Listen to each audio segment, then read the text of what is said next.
You can start, Asma. Okay, thank you. Thank you, Duarte. I want to start the first view of Giacomo Chani from LIGO Scientific Collaboration. Can you have my picture or not? Okay, I will continue. It's about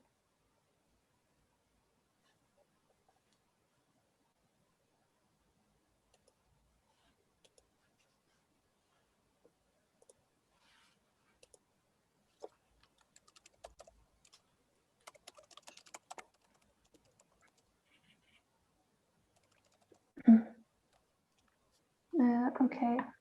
I want to start reading the view of Giacomo Chani.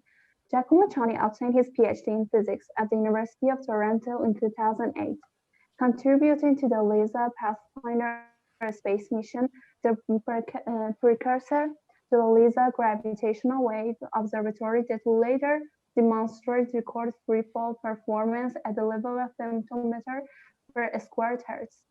In 2009, Giacomo moved to the University of Florida, where he joined the group in charge of the input optics of the advanced LIGO gravitational waves detectors that in 2015 made the first direct detection of gravitational waves from a collapsing black hole's binary system, a discovery recognized with numerous international prizes and awards.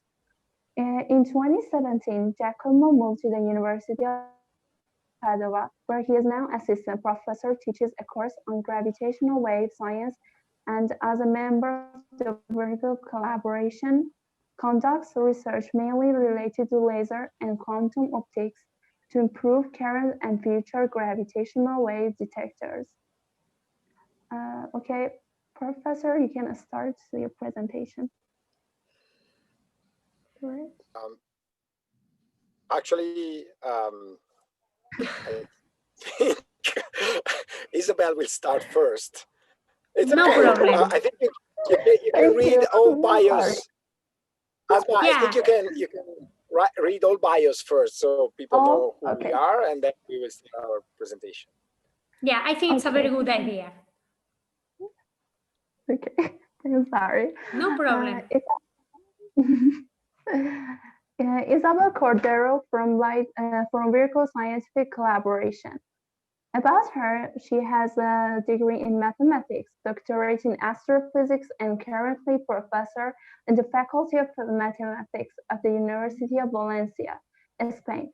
Postdoctoral research in the Max Planck Institute for Astrophysics in Garching, Munich, Germany, and the Observatory of Paris, Northern France.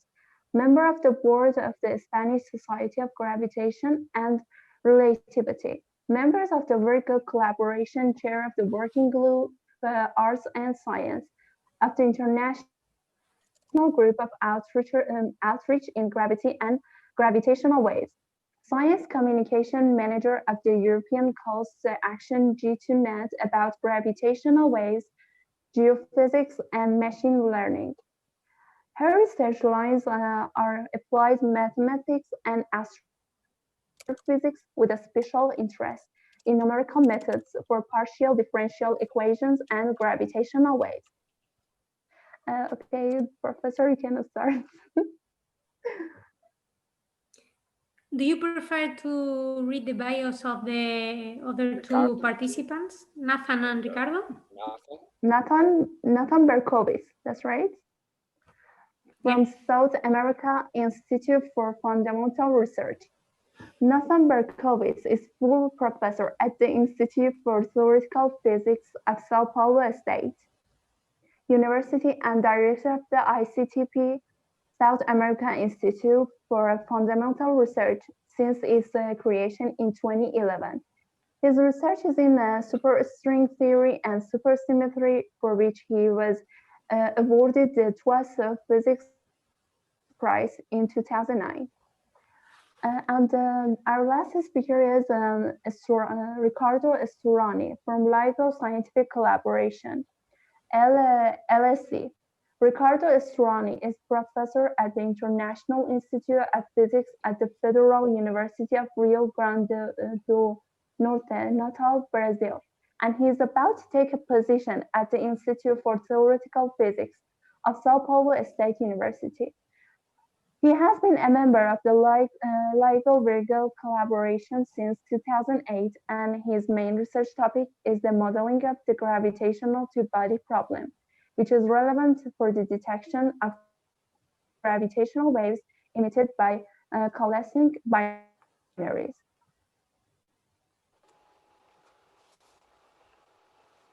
Okay, that was it. Okay, so I read all of the views. Thank you for the introduction, Asma.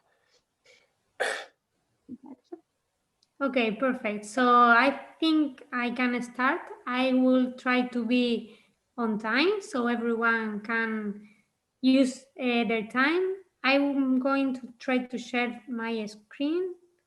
So please wait just a minute. So I don't know if you see the presentation or not. I hope yes. Yes, I can see it. Okay, perfect. So, well, thank you first of all to the International Association of Physics Students for giving all of us the opportunity to talk about our work and this amazing and extraordinary world of gravitational waves and science in general. I am going to give the first introduction, so I'm going to talk about what are gravitational waves and which kind of objects can generate them. Before talking about gravitational waves, I need to talk just a little about general relativity and special relativity.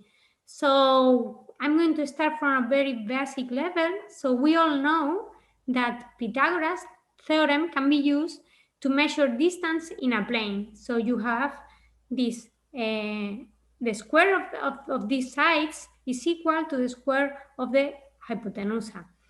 If you just take this triangle and put it with some axes and coordinates, we have the same, let's say, equation, but written in a more general way with coordinates that is very useful when we talk about geometry and about measurements in space-time or other manifold. So actually, this can be translated with this equation that it means that you can measure the length of this segment here by the differential in the x-coordinate square plus the differential of the y-coordinate square. And here, the point I want to highlight is that notice you have a one factor here and one factor here. This is nothing more than coordinates, Cartesian coordinates of a plane. And this is quite known for everyone. So the point here I want to show is that if you go from a plane to a different place, then the way we measure length can be also different because we are in another place and we have to adapt to this new place. For example, if we go to a sphere, which is also a very known and common object, then we are very used to see the way we measure volumes in Cartesian coordinates in a sphere, no? And here what you have is this differential of the radial coordinate at square, differential of one of the angular coordinates square, and differential of the other angular coordinate square. And here, the point I want to highlight is that instead of one as before, you have other factors in front of this differential. You have one in front of the radial coordinates, r squared in front of one of the angular coordinates, and this expression here. So at the end, what you have? You have a set of coordinates and you have a rule to measure things in the place you are according to that set of coordinates. And if you are in a different place, it's not only that you can use a different set of coordinates, it's also that the way you measure things can be different. And the important thing here are these factors that appear in front of the coordinates, the differential of the coordinates, okay?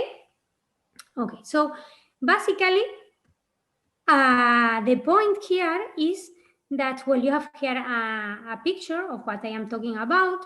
It's very basic. If you go to special relativity, the first thing you have to be aware is that time has a very special and different behavior that can be seen directly in these factors. So if you go to Cartesian coordinates, and let's say in a plane but in a special relativity, meaning you don't have any curvature in that manifold, you will find something very similar to what we talked before about Pythagoras theorem. So you have 1 and 1 in front of x and y coordinates. If you have in a 3 spatial, so you have x, y, and z, and you have this 1, 1, but time has a very different character with this minus here. And this minus sign is the responsible of a lot of non-intuitive effects that appear in special relativity, okay? I'm not going to talk too much about special relativity, just mentioning that when we talk about space and time, we cannot consider two different things. They are the same thing. They are part of the same thing, okay? So I will always talk about space-time altogether. And one important thing is that the time coordinate, the time character has a very special behavior and can be recognized directly with this change in the sign, okay? Okay, so now we go to general relativity. And what's the difference between special relativity and general relativity? So in general relativity, well, it was introduced by Albert Einstein in 1915, and I like to put this more serious picture of Einstein. And the point here is that, moreover, in special relativity, you introduce a very important relation between time and space, and you talk about everything together. In general relativity, you are going to talk about how is the space and time, the space-time where you are. So I will start with something very simple. If you are at the street and someone tells you, go straight. So what is your trajectory? If you look only very, very small place, so for example in your street, and you don't change the direction, it seems that your trajectory is a straight line. But actually this is only because you are watching a very small place. If you let's say time, take a car, please don't go walking to the North Pole. But if you, for example, take north direction and just go, and you see not only this small piece in your street, but the whole picture, you can see that actually you are not, your trajectory is not anymore a straight line. It's actually something similar to an arc of a circumference, because we are not living in a plane, but we are living on a sphere or something closer to a sphere. Okay, so the point here is that if you want to really see what's going on in the place you are, you need to see more than a small place. And then the second is that even if you don't change direction, your trajectory is not necessarily a straight line. It will be something that has to be adapted to the place where you are, okay? So in general, we are talking here in the sphere, and when we deviate for a plane, we are talking of curved surfaces. And my trajectory has to adapt, should adapt to this curvature, this deformation. If you go for a walk in the mountain and there is a little mountain, it's not a straight line anymore, and you have to adapt to the path you are following during that walk. Okay, so space-time is not different in that aspect. And actually, it also has curvature. Curvature is the nice word, let's say, to talk about deformation, because deformation is an ugly word, okay? We use curvature. This is a very geometrical word. And the equivalent to straight lines in a plane, if you go to another place which is not a plane anymore, are called geodesics. So these are the straight lines in this new place with curvature. So in general relativity, the massive objects do curve space-time. And then every object, these masses and every other object, should follow the trajectories determined by this curvature of the space-time.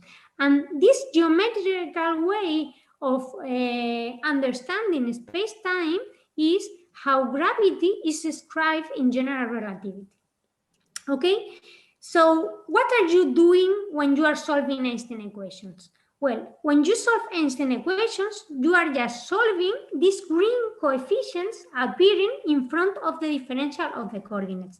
So when you solve general relativity, when you are solving is these coefficients minus 1, 1, 1, or 1 in the case of this flat space-time, and it can have, these coefficients can have a very different and complicated expression when you go to other more general space-times.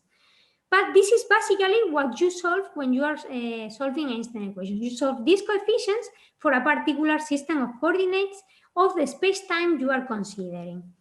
One important thing is that the curvature of the space-time is not static. I mean, these coefficients can vary with time. And for example, if you consider the curvature of this trampoline with this dog, and you think that the dog will stay quiet all the time, this is not true anymore. This is not true anymore. So it's more like this trampoline with the dog moving around. Space-time has curvature. You have to adapt to this curvature, but the curvature is quite dynamical. And it's not only a question of deformation, it's also about expansion of the space-time. It's very important, this property, when you think about cosmology and not only compact objects. Okay?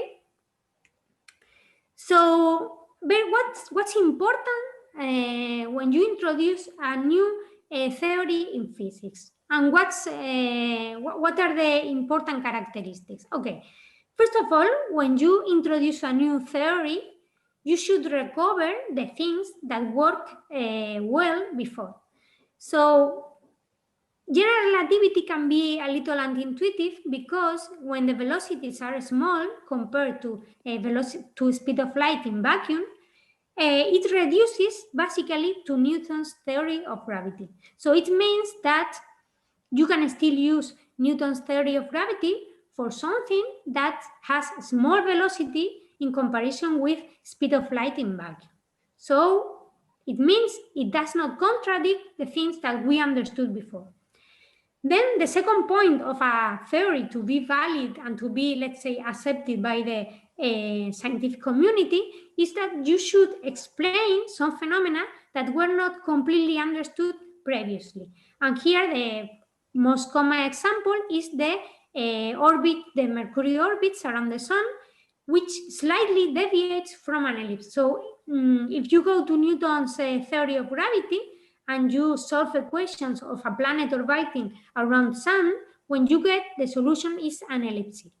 But in general, when you go to general relativity, what you find is something more or less similar, but this ellipse turn a little. And you do, basically, my finger is not very accurate, but you can follow these blue lines here. This is called the advance of the perihelion of Mercury's orbit. And actually, we have measures of this orbit that completely can be understood using general relativity. So it means what it worked, it continues working. There were some phenomena we were not able to explain that now can be understood with a new theory. And also, what a new theory should do is to let some predictions to be checked.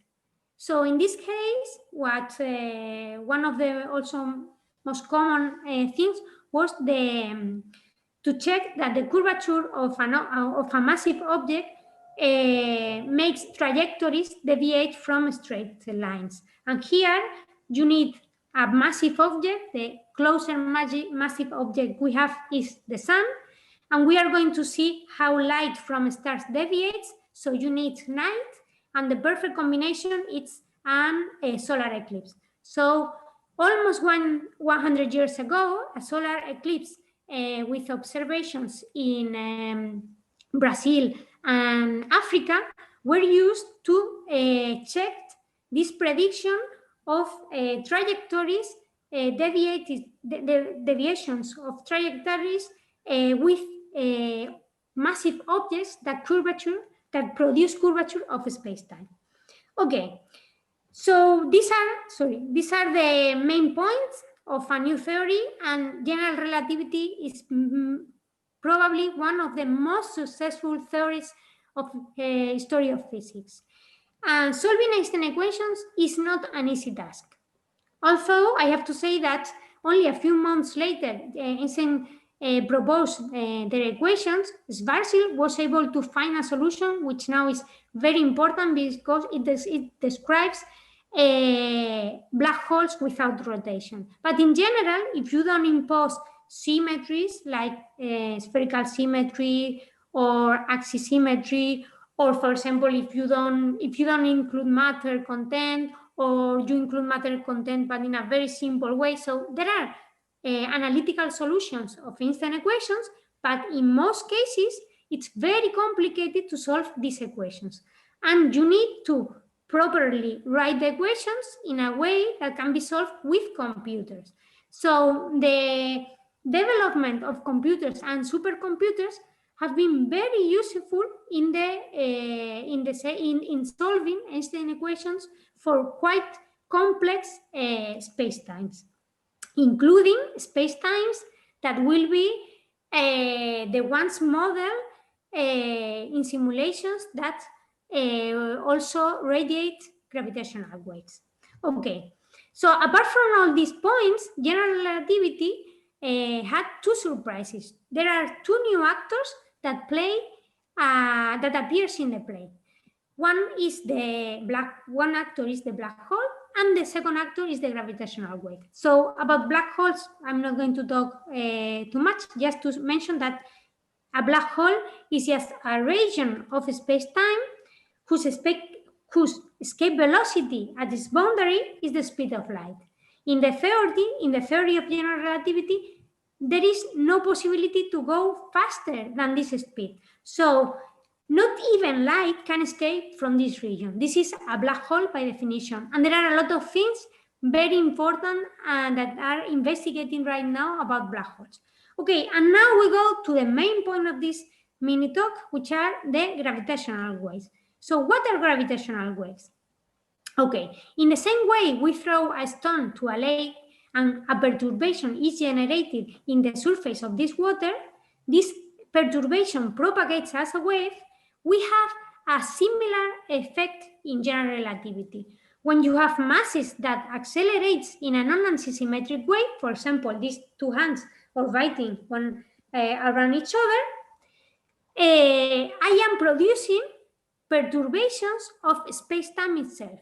And these perturbations will propagate as a wave, and the velocity of the propagation of these waves is the speed of light.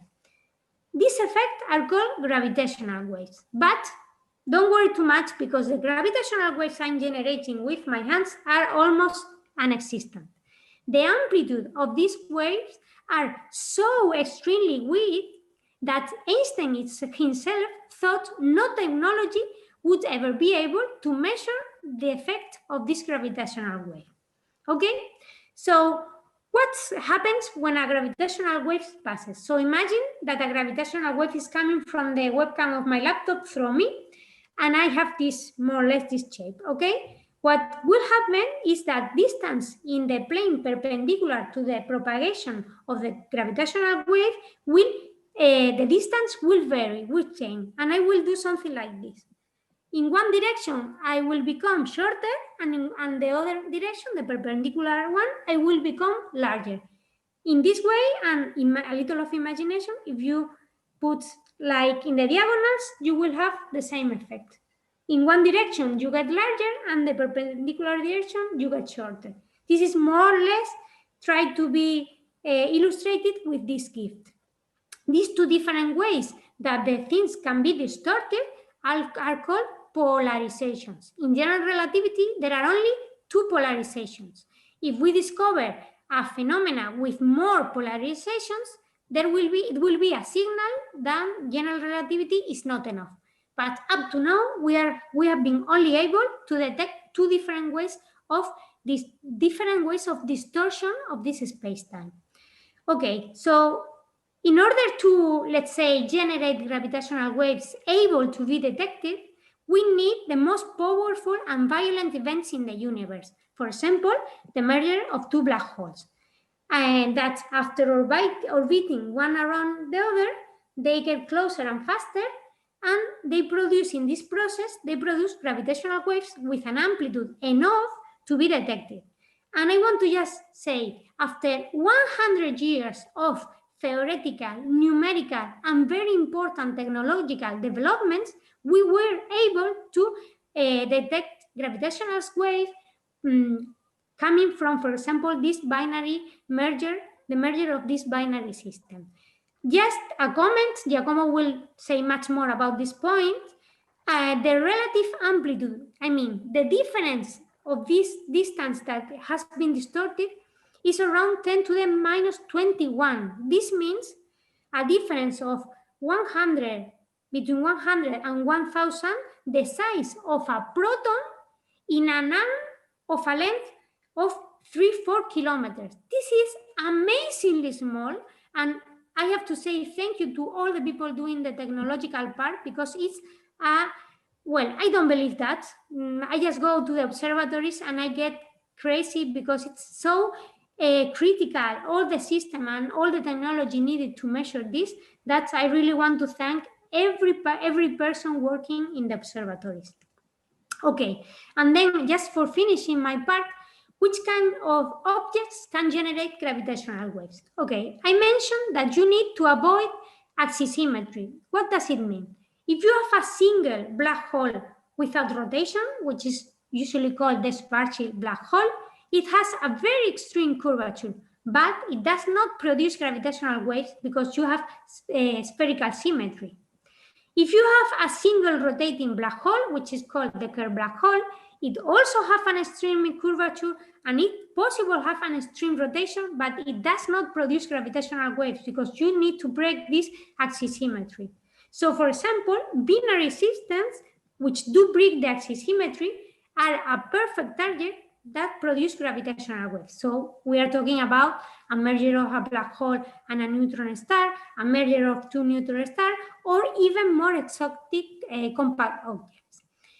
Just to mention, a neutron star is something like you take 1.5 solar masses, not necessarily a sun, whatever, but take 1.5 solar masses and put all this material in something around 10-20 kilometers. This is the density reached with a neutron star. And this is why space-time is curved, let's say these objects produce curvature around them. Other example, if you take this neutron star, which are not completely spherical, you put rotation and also some precession and some deformation from this sphere. For example, pulsar is a perfect example. They can be also a source of gravitational waves, and we have also some detections coming from neutron star binary systems. Okay, I just want to mention at the end that these astrophysical scenarios can be simulated to obtain templates of the gravitational radiation. So we somehow know which kind of gravitational radiation we are going to detect in our observatories. And this is very useful because the data is contaminated with a lot of the noise, a lot of different kind of noises, and we need to denoise this data to extract the signals. If we have the templates, this task is easier. So just one last thing. If I put a rule, a common rule here with me, and the gravitational wave passes, not only me, but also this common rule will suffer with this from this deformation. So I cannot use a common ruler to measure these changes and be aware that a gravitational wave has passed. So how we can measure and detect these gravitational waves? How does a gravitational wave observatory work, and which technology does it use? So I let Giacomo to continue with this point. Okay, thank Isabel very much for setting the stage and explaining so well why is it so difficult, and also why is it so important to be able to properly to detect gravitational waves. Give me just a second to try and share my screen, which I have to do in the right order, because if I do this first, get in there, I think. Share screen. Share, and then I go like this. Okay, can you all see my presentation? Yes. All right, so okay, enough for the title. This is just because, you know, I have to give due credit to all the people and institution involved, and it's correct to do so. But let's start.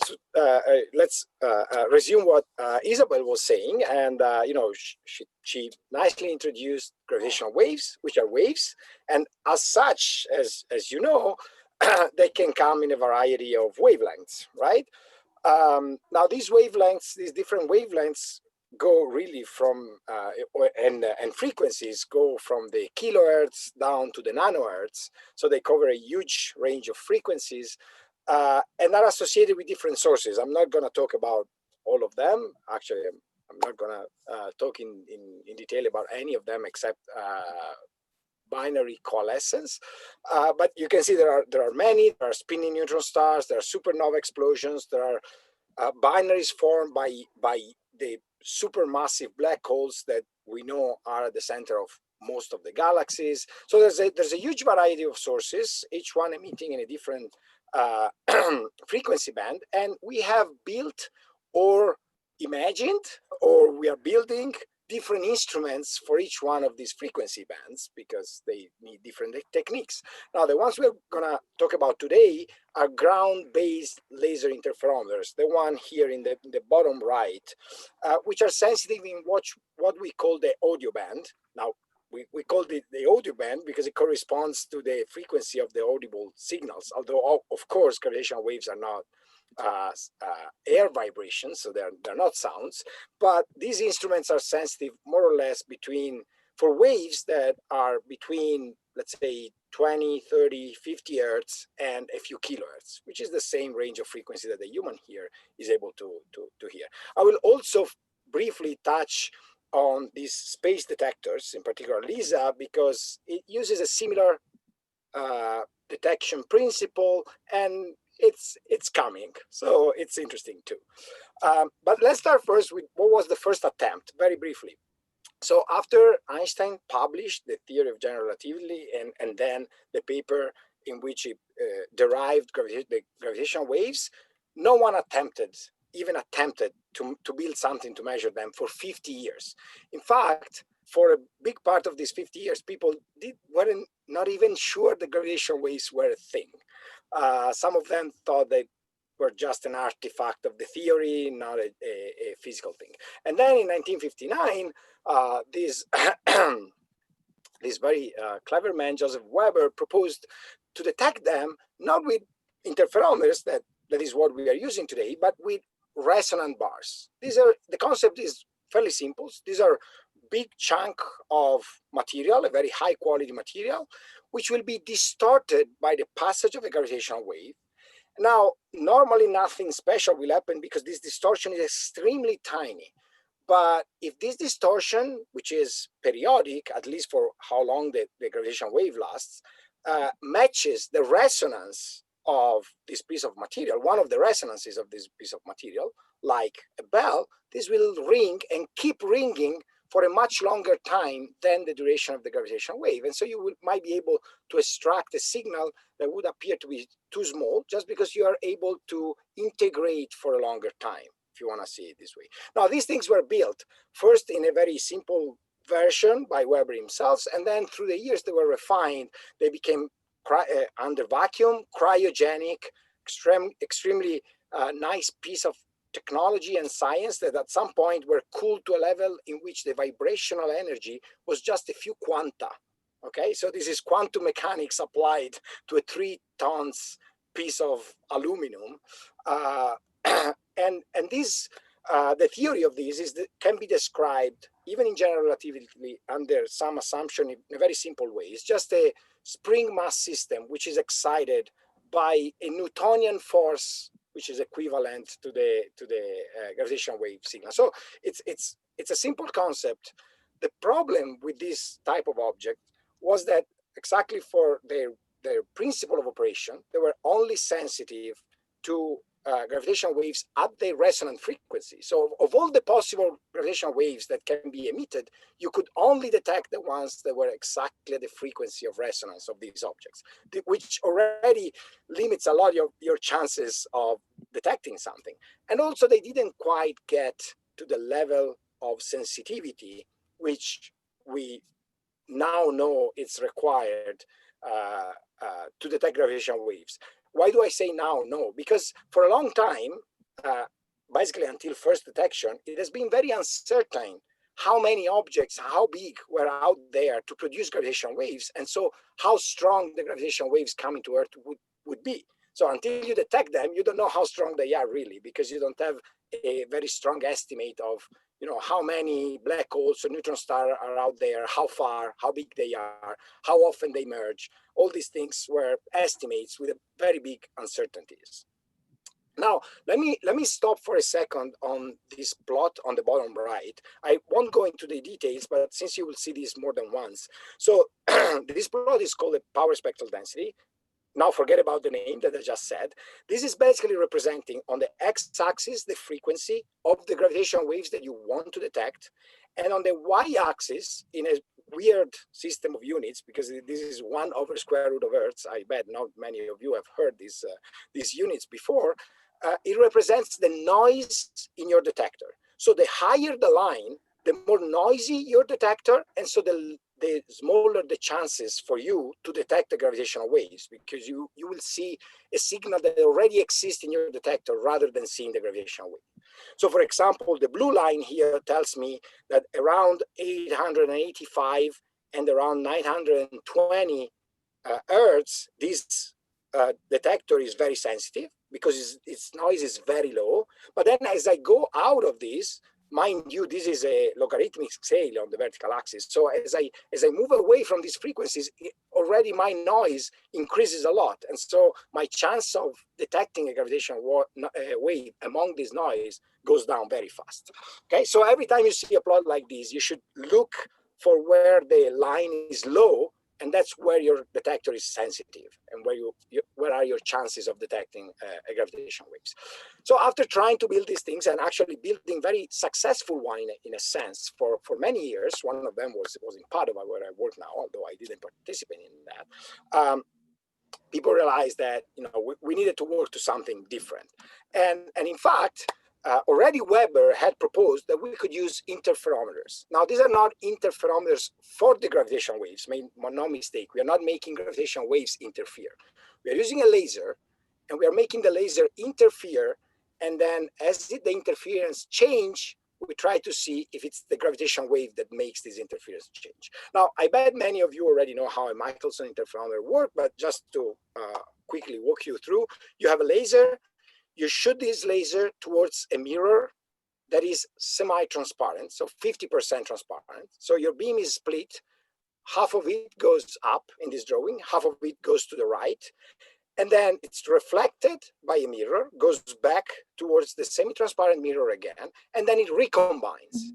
And now you know what interference is. So if the two half, and you know the light is a wave, so if the two half beam recombine in phase, they strengthen each other. If they combine out of phase, they cancel each other out. Now, again, energy must be conserved. So what really happens is that if there is a certain relation of phase between the two beams coming back from the mirrors, then all the light goes back towards this detector down here. If there is the opposite relation of phase, all the light goes back towards the laser.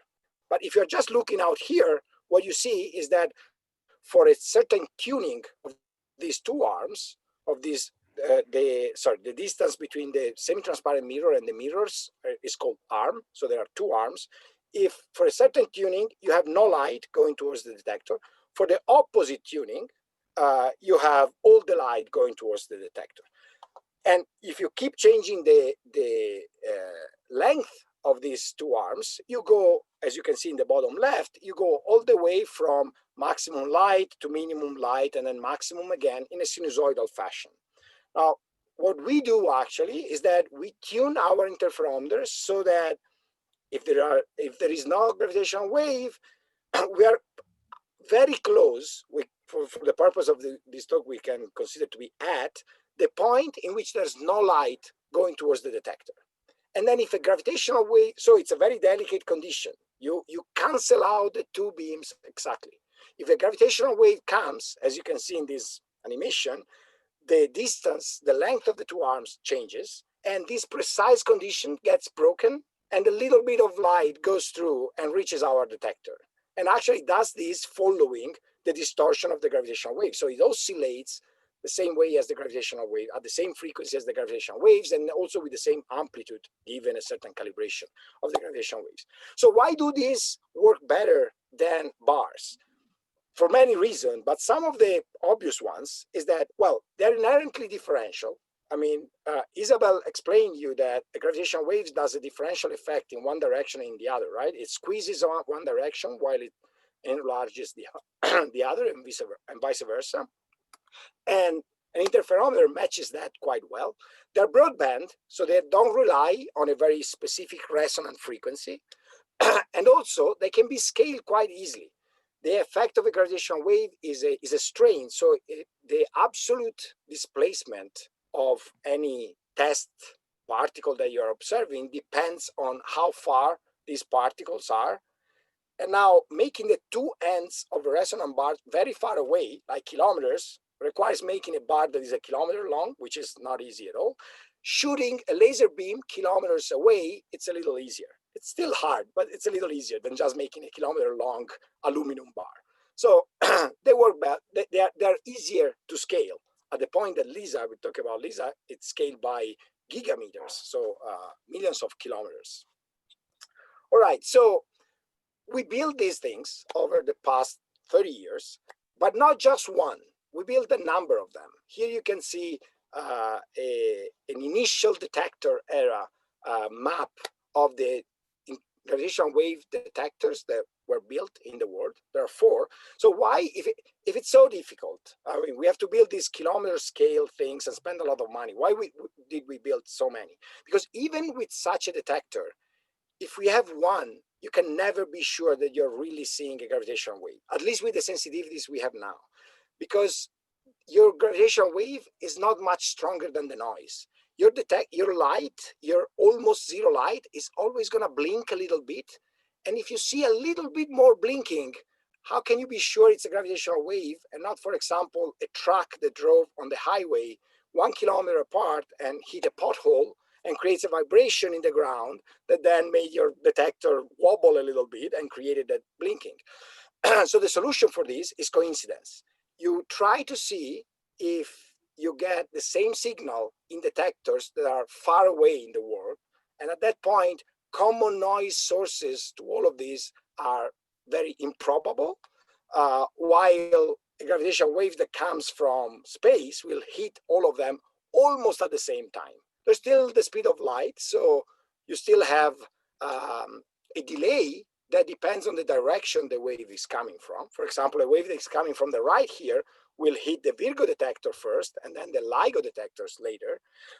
This is about of the order of 10 milliseconds, and we actually use this for the second things for which this network is useful: localization. Our detectors, a single detector, even if we were sure to detect the gravitational waves, could not say what it's coming from. It's like a microphone. By itself, it just detects a wave. It doesn't know where it's coming from. But when you have more than one, by comparing the time of arrivals, you can understand where it's coming from. The same way as your ears can tell you where the sound is coming from, because they're comparing the time of arrival at the two sides of your head. That's what our detector can do. So we can increase the confidence. We can do source localization, and then of course we can do other things. When you have more instruments, the whole system is more reliable. But these are two very, very important things that we can do with the network. So as I mentioned, we spent the last 30 years building these things from the 90s, more or less. And here, don't look at the details, but you can see here how the sensitivity of these detectors progressed over the years. These were the initial detectors. You see the noise going down from green to red to purple, all the way down. And in the end, they got to design sensitivity. Now, it wasn't obvious at all that building an interferometer that people usually build on a 2 meter by 2 meter table in the lab, but building an interferometer was 3 or 4 kilometers in length would work.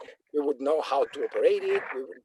We wouldn't discover some obstacles that made it impossible to reach the sensitivity we wanted. But this last plot shows, you can see in dashed the sensitivity we wanted to reach, and in continuous line, the sensitivity we reached. And you can see that basically we were there. So in some occasions, we were even better than what we promised. And so people were confident at this point that we as a community, I'm not talking about myself, of course, we knew how to do these things. We had done the calculations correct. We had reached the maturity of the technology to build these objects and operate them.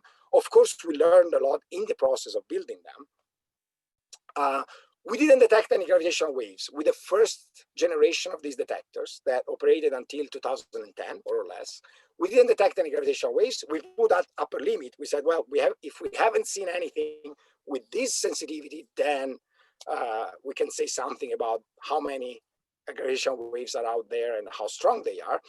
But that was mostly a proof that we could build these instruments, and so we could ask for a lot more money, because that's what we do, to build better ones, all right? And that's what we did. We started building the advanced detectors. This happened more or less when I joined this kind of effort. So that's all I said before is before my age. So what was the aim of the advanced detectors? So these interferometers that were better. How better? 10 times better in sensitivity. Now, what does it mean? 10 times better in sensitivity means 10 times less noise. 10 times less noise means that I can see a signal which is 10 times smaller. Now, there's an important thing of gravitational waves that is very different from electromagnetic radiation. We measure amplitude and not intensity, not energy. The fact that we measure amplitude, it means that it scales like 1 over the distance and not 1 over the distance square. This means that if I can detect a signal that is 10 times smaller, I'm detecting the same source, the same type of system that is generating that 10 times farther away. Now, if I can do that 10 times farther away, the volume that I'm listening to is 10 times to the third bigger, right? I'm listening to a sphere which has a radius that is 10 times larger.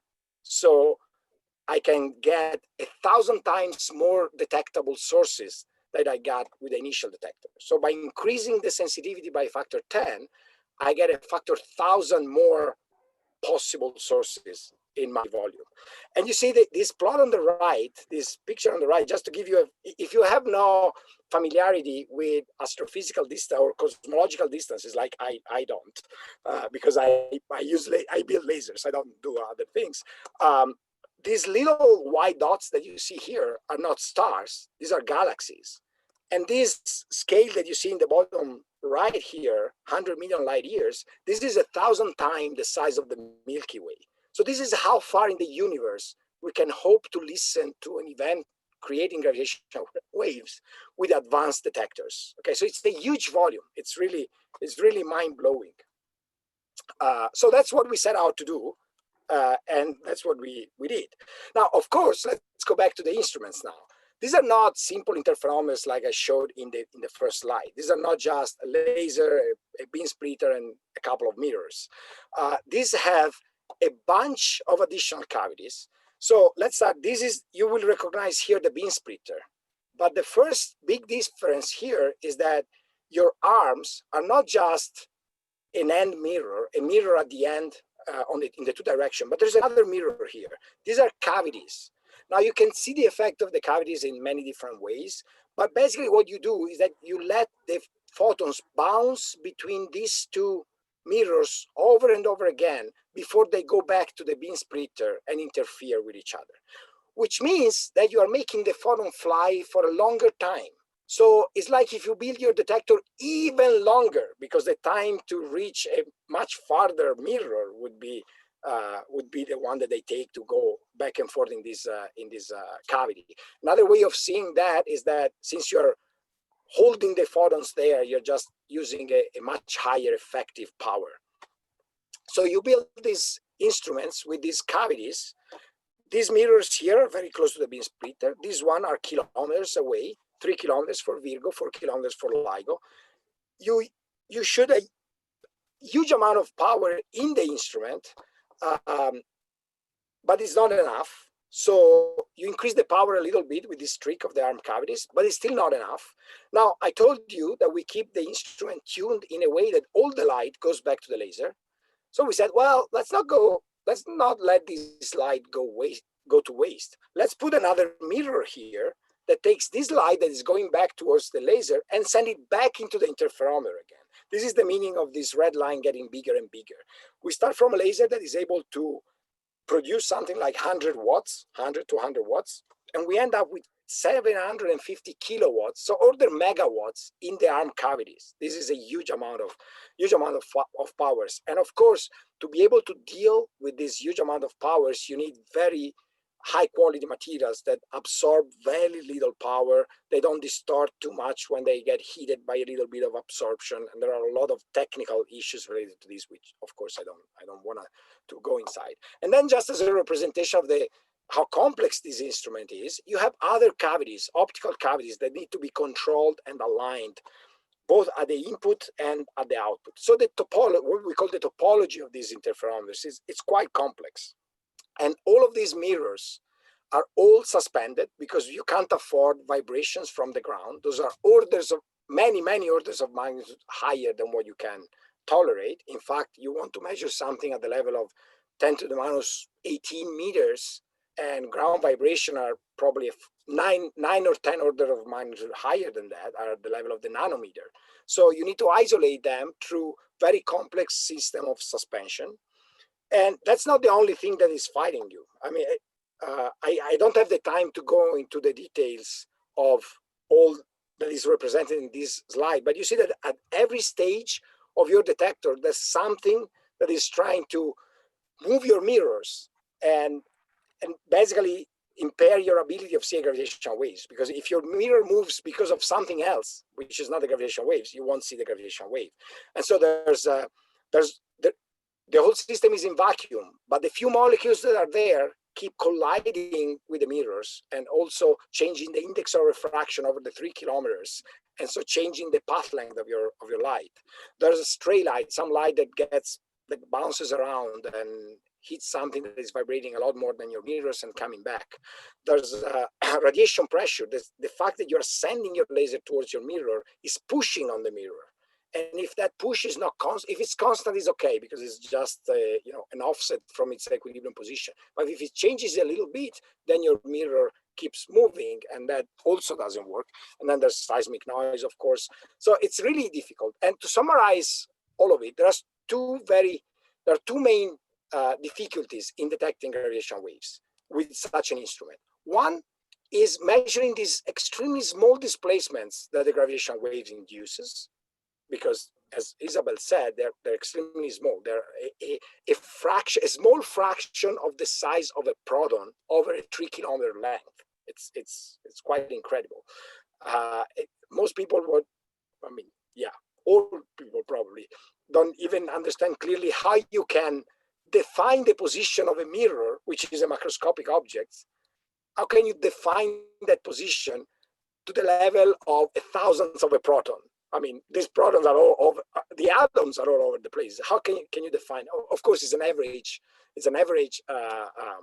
operation, and you know, you can define the average position of your mirror surface, even if it's made of many atoms that are not all in the same place.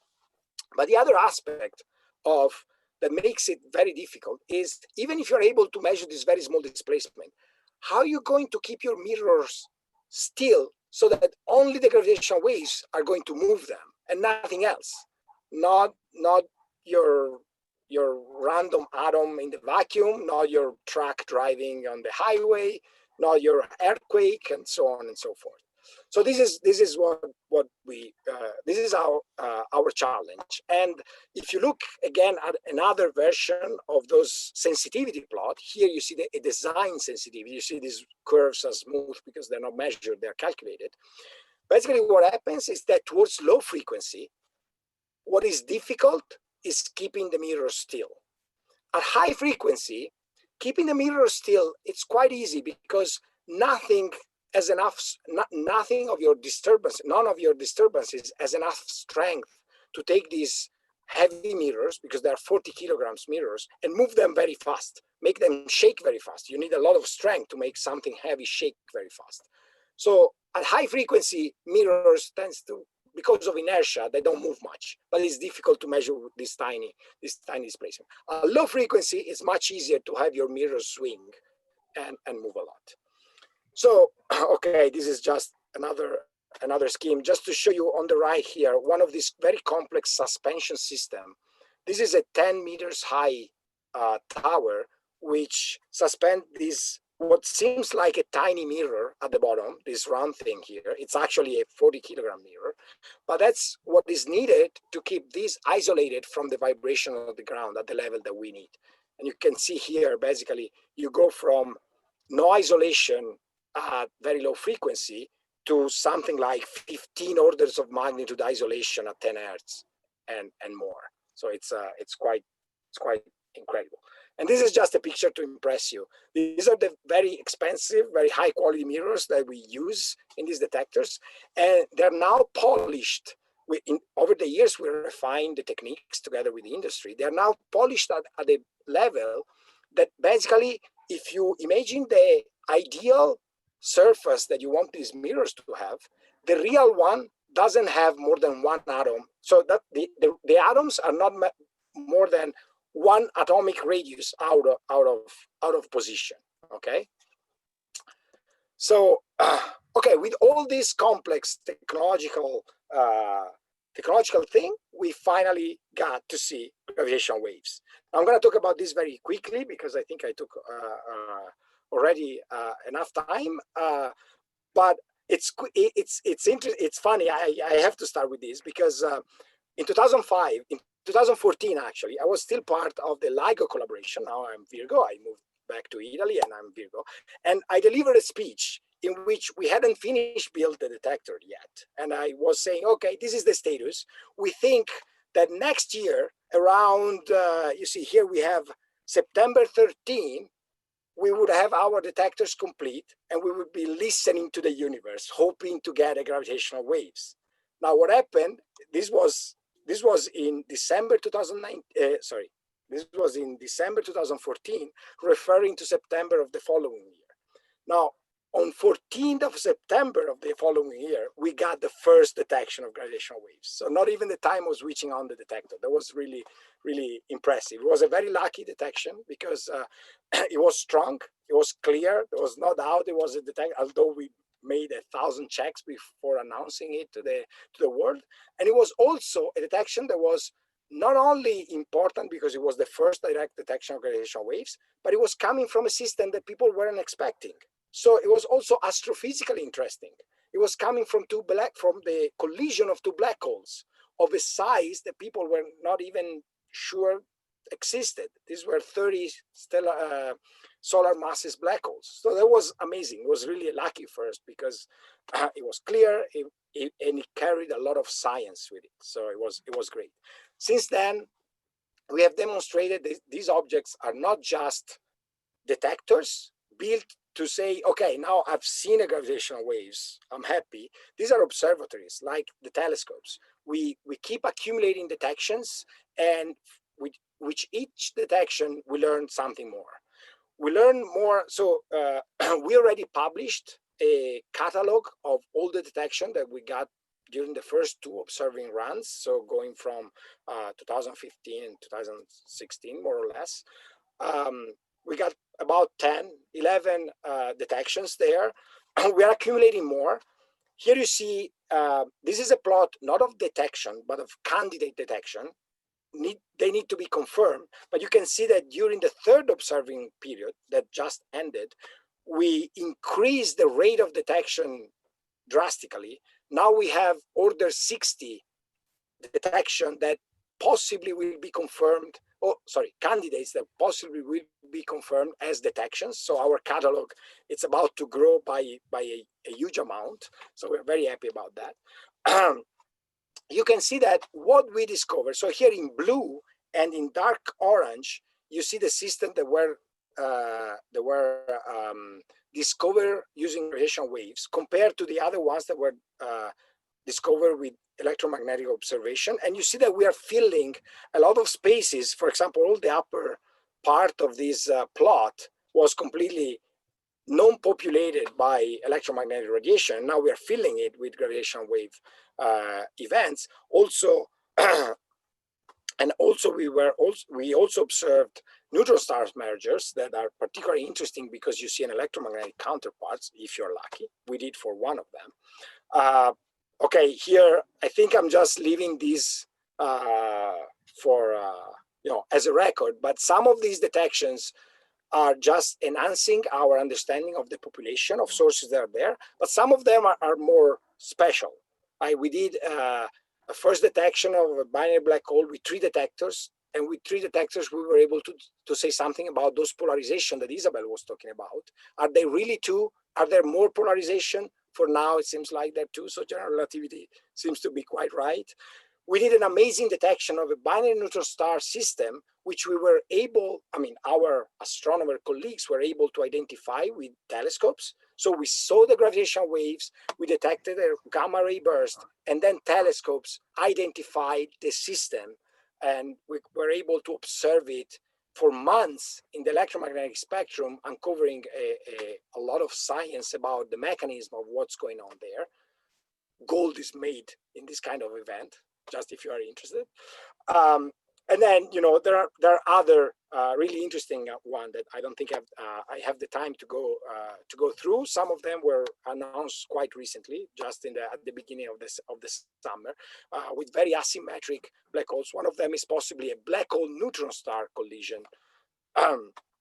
So these detections are creating a lot of new science, both for physics in terms of test of general relativity, and for cosmology and astronomy and astrophysics in terms of population and properties of these of the population and of the objects themselves. So let me conclude very quickly with what can we expect next. Well, first of all, we got a collision that we weren't expecting. That is the one with COVID-19.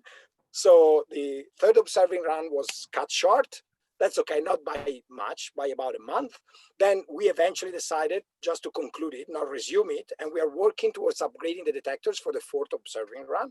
So we will resume in about 18 months, who knows, to be confirmed, with upgraded detectors, better sensitivity, more sources, we hope. But in the meanwhile, we are also looking at the future. Oh, sorry, I was about to forget that in the midterm, in the near future, we will also have more detectors joining. Kagra already joined for a short time before the COVID shutdown. It's a detector in Japan. There's another LIGO detector being built in India. So this will strengthen the network, but also we are thinking about next generation instruments. So this will be underground instruments, much bigger, 10 kilometers in the case of the one that we are thinking in Europe. Instead of being 3-4 kilometers, will be 10 kilometers, triangular shape, maybe 200 meters underground. We'll be able to increase by another factor 10 the sensitivity and push towards lower frequencies, so open the frequency windows, which is very interesting.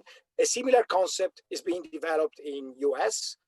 There it's not underground, it's above ground, but instead of 10 kilometers, it's 40 kilometers. You know, Americans always do things bigger, so that's fine. In the end, they will have comparable sensitivities. They will be complementary one to the other. So it's these are amazing ideas we have. We are not founded for this yet. And even if we are, they're coming on in 15, 20 years from now. But they will enable, if they happen, they will enable an incredible science, because we will be able to see gravitational waves so far, coming from so far and so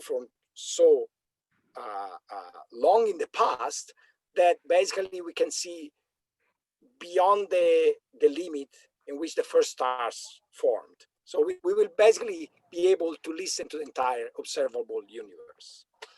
Now, the last thing I need to mention very briefly is an instrument that is also coming online in 10, 15 years, but we hope more 10 than 15, but that's on a much more certain footing because it has been funded. And so it's just a matter of building it, testing it, shooting it in space and make it work. It's an interferometer, a triangular interferometer, a little bit like the next generation European one, Einstein telescope. It will be built in space, it will be built on Earth and sent to space. It will be huge in size. It will be orbit the sun like Earth is doing. So following Earth in its orbit. It's going to be 2.5 gigameters distance between 3 spacecraft, and this spacecraft will measure the distance between them, and this will enable to measure and to detect gravitational waves from systems that are in the frequency band, not only in the audio frequency, but in the frequency band of the millihertz.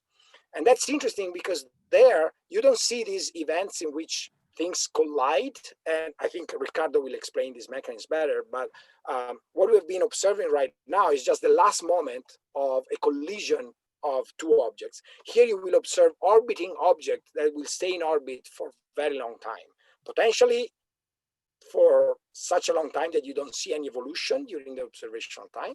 Some of them, on the other hand, will be evolving enough that you might observe them with LISA and then say to the ground-based detectors, these things will collide in maybe 10 years. And you will be able to tell exactly 10 years, 3 days, and 6 hours. So make sure you have your instruments ready and on to detect the collision, because it will happen in this date. So that's quite amazing. I think I took enough time, so I don't have. I will end here. Then I'll be happy to answer to question later, and I leave the stage to Ricardo.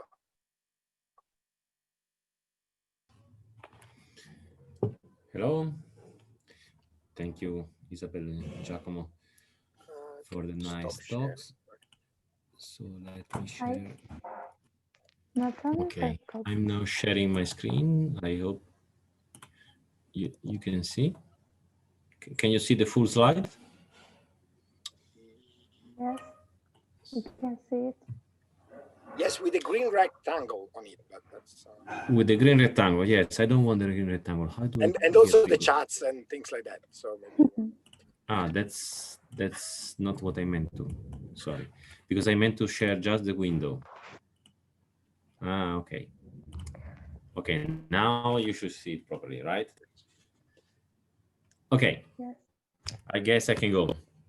So after the two previous very beautiful talks, I can just skip straight to what is the physics of the sources. So what are the sources we've seen so far? The coalescence of compact binaries. So sorry, this slide is a bit quantitative, but this is basically all what you need to understand the results. And in order to connect the physics, the results with the physics of the sources. So the idea is that once you have two masses which are accelerated, then they generate these waves in the space-time, so they generate radiation. So the amplitude of the waves, those that are detected by the interferometer described earlier, is proportional to the second derivative of the quadrupole. The quadrupole is the second mass moment. So if you think of a statistical distribution and you think of moments of it, so you do the second moment of the mass density, and then you integrate, and then you obtain the quadrupole. So this is the dimension of mass times length square. Then you take two derivatives, then this is as a dimension of mass times v square. So it's a kinetic energy. So the amplitude of the wave is proportional to the kinetic energy of the system. And then, of course, it's inversely proportional to the distance, d. Of course, if the signal is, the source is farther distant, then the signal is lower. And then there is a couple G Newton, and this eta is the ratio of the masses to the total mass, is the reduced mass ratio, but it's a number without dimension of order 1. So the idea is that the amplitude of the gravitational wave is proportional to the kinetic energy of the system. So imagine kinetic energy is smaller than the mass, and so the amplitude of the wave is smaller than the Newtonian potential of the object. Imagine, so we cannot measure on Earth the Newtonian potential of any star apart from our sun. Any star in our galaxy doesn't give a sizable potential here on Earth. So imagine detecting something which is smaller than the mass, so because it's the kinetic energy, and outside our galaxy. So this amplitude is ridiculously small. But what gave the hope, and what actually is detectable, why is detectable, is because of this oscillating part. So the quadrupole is oscillating because the two objects are rotating. So this amplitude has a typical oscillating pattern. So despite being overall very, very small, it has a typical oscillating pattern. And it's this typical oscillating pattern that not only make it detectable, despite it being so small, but also it bears the fingerprints of the source. So the frequency, of course, is whipping up because the two objects are making smaller and smaller circle. So the frequency is whipping up. So for the typical frequencies from hundreds of hertz to the kilohertz, for typical distances of the object of order of kilometers. So we are having object of the mass of the sun or more, or 20, 30 solar masses, at distances which are tens or hundreds of kilometers. And they emit in the region of hundreds of kilohertz. And they cannot emit more than the tens of kilohertz just because they have a size. So to emit a higher frequency, they have to go faster. But to go faster, they have to be closer. But at some point, they will just shock one to the other. So they cannot be closer than their size. And so they cannot emit a higher frequency than tens of kilohertz. And the typical velocity are really a non-sizable fraction of the speed of light. So they can really reach 40, 50% of the speed of light. That means that these objects are kind of giant accelerate of not particles, but of black holes. So these black holes are shocked at the end of their coalescence at a relativistic velocity. So let me dwell a little bit on this geometric factor. This geometrical factor is a dimensionless function, which is a function of theta. This theta is the angle between the observation direction and the plane of the perpendicular to the plane of the orbit. So if you are observing the system exactly head-on, so perpendicular to the plane of the orbit, so this geometric factor is 1 for both polarization. If you are observing at an angle with respect to the perpendicular to the plane of the orbit, so for instance, if you're observing along the plane of the orbit, so this angle theta is pi/2, so then you lose half of one polarization and use completely the other polarization. So there is this modulation up to roughly 50% of the amplitude of the amplitude of the gravitational wave due to this angle. Of course, we have no control on this angle because we don't know a priori what is the orientation of the binary. So this means that the overall amplitude, which is modulated by the distance, so the overall distance will have this unknown prefactor due to this orientation direction.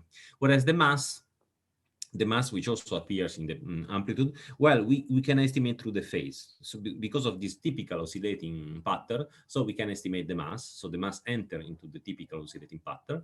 So we can estimate the mass. So we know what is the mass prefactor in the amplitude, but we don't know the distance and we don't know this angle. That's why we need to measure independently the two polarizations to measure the distance and the angle. If you measure only one combination of the two polarization, we only know one combination of the distance and the angle. Okay, having said this quantitative part of the shape of the waveform, so let's recap here the published detection so far. As Giacomo said, so we are looking at binary black holes in the region of 20, 40, 50 solar masses. These are the ones that has been detected so far. So each detection is actually the observation of 3 black holes, 2 before the merger and 1 after the merger. So these in violet are the black holes whose masses are known and who was observed electromagnetically. So these purple ones, or violet, are the black holes which were whose mass was known before LIGO and Virgo detections. So these are galactic black holes. These are black holes in our galaxy, whose mass we know because they are, they have a companion orbiting around them, and they are sucking matter from his companion. So this matter, which is accelerated, is emitting electromagnetic radiation. So we see the black hole, despite it being black, because we don't actually see the black hole, but we see the matter falling into it. And we can infer its mass through Kepler's law because of the orbital motion.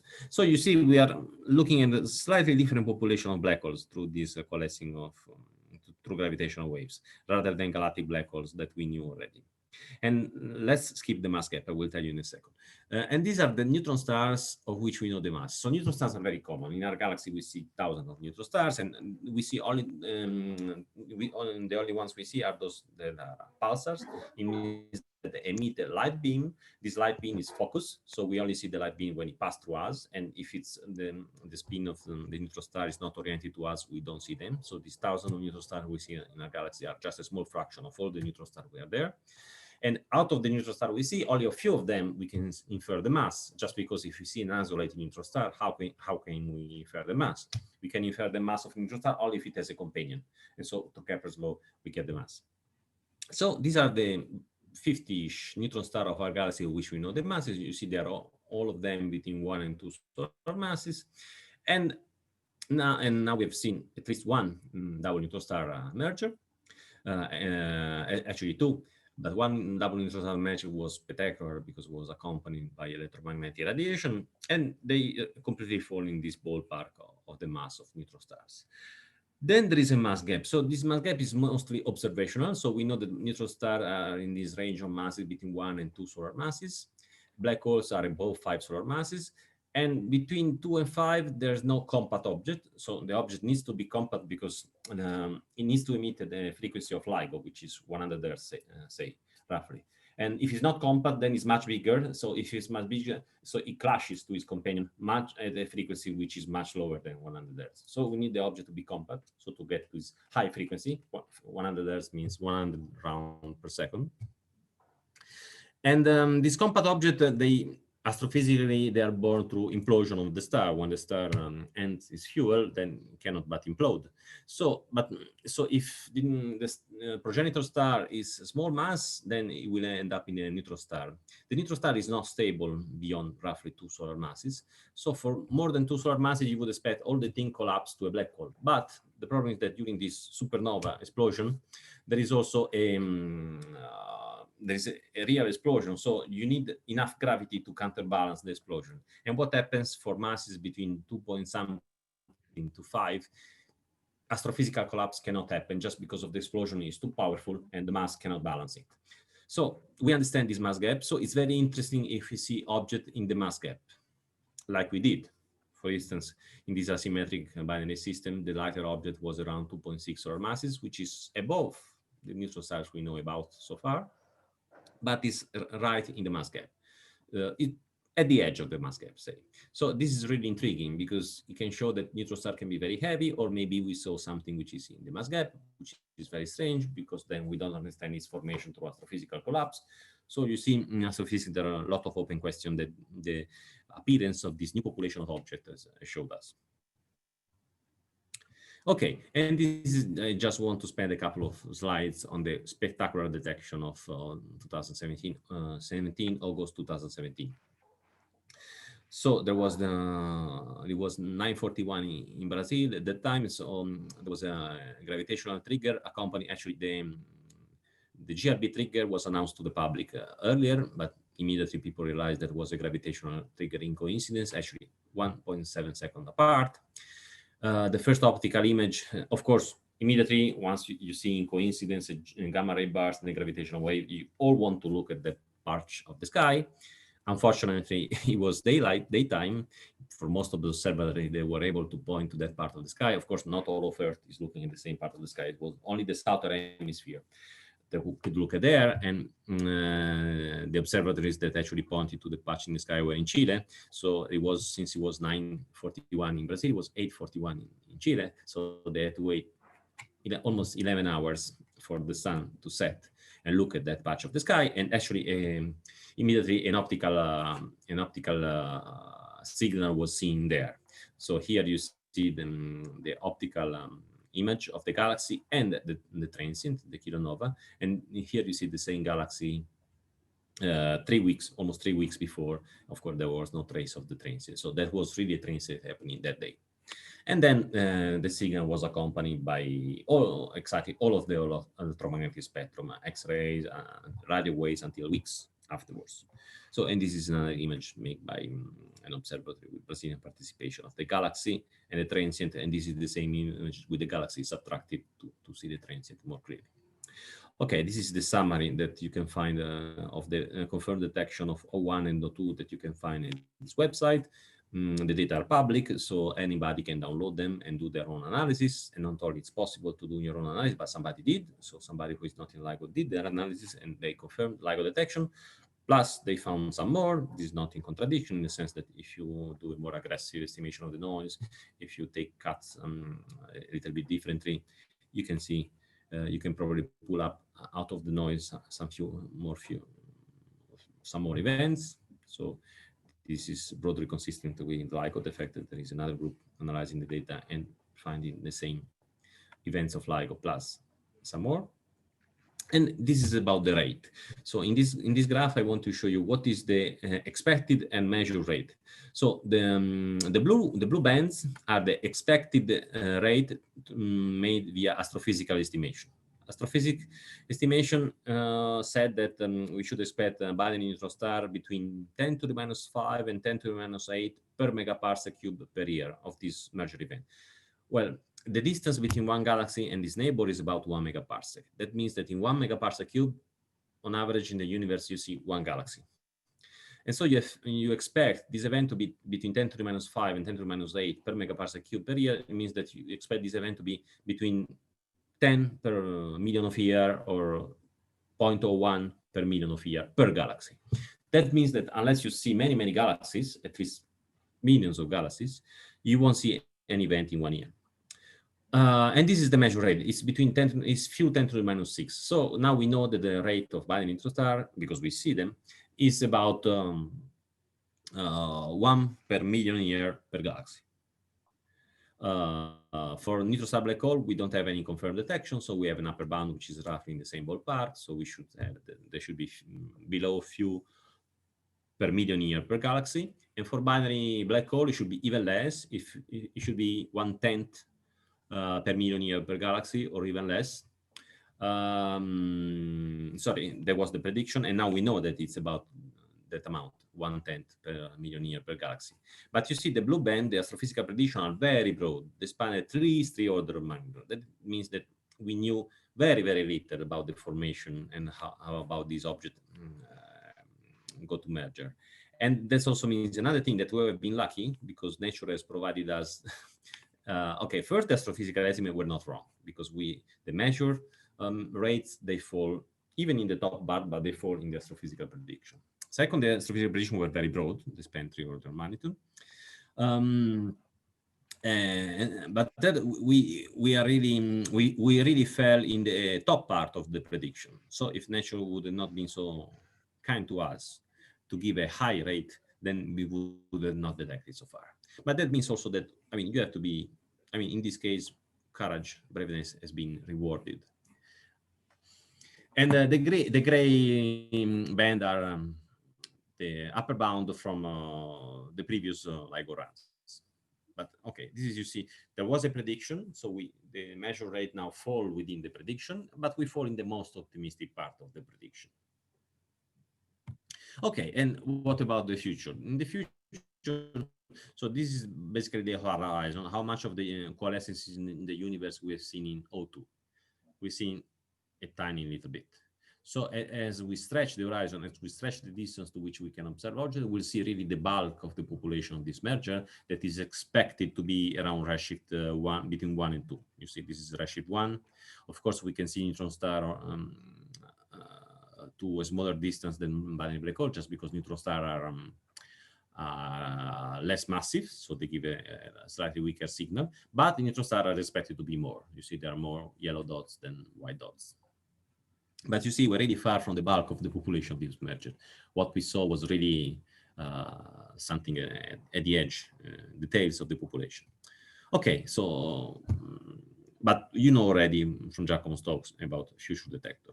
So, and now these are the new lines of the research that the gravitational astronomy, this newborn sign has opened, has allowed now. So now we can do precision gravity, we can test we can test gravity when the two black holes are colliding, so it's really making precision test of gravity. We can test if black holes are really bold or not. There is a theorem in general relativity that tells you that black holes can fully be defined by their mass and spin and their charge, but astrophysically they wouldn't be charged, because if they were, their charge will soon be neutralized by opposite charges. So we can test if this is really true, that you can really predict all of their property by just to number their mass and the spin. Then we can check something about universe expansion history. I will tell you in a second how.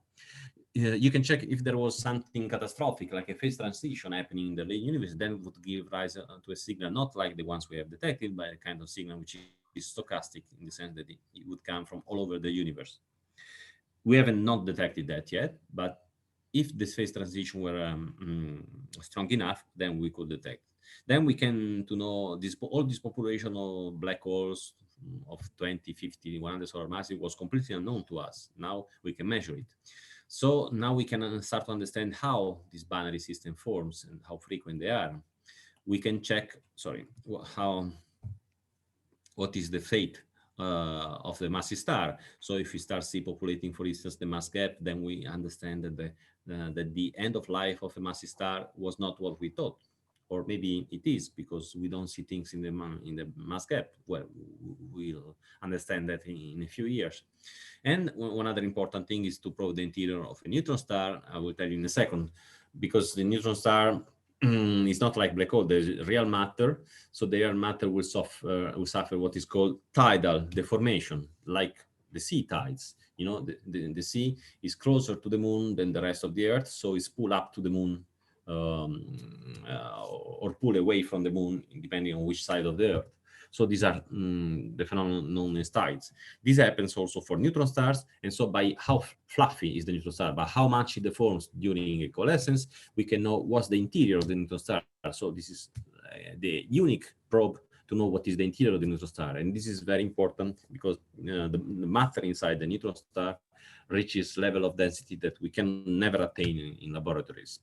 So knowing how fluffy, what is the deformability of the neutron star tell us about the state of matter at very high density. So gravitational waves tell us about nuclear matter density in extreme conditions. And then, okay, let me not dwell on all of them. And then, of course, the detection of gravitational wave marked the beginning of multi-messenger astronomy. So the fact that you can detect the same system through gravitational wave and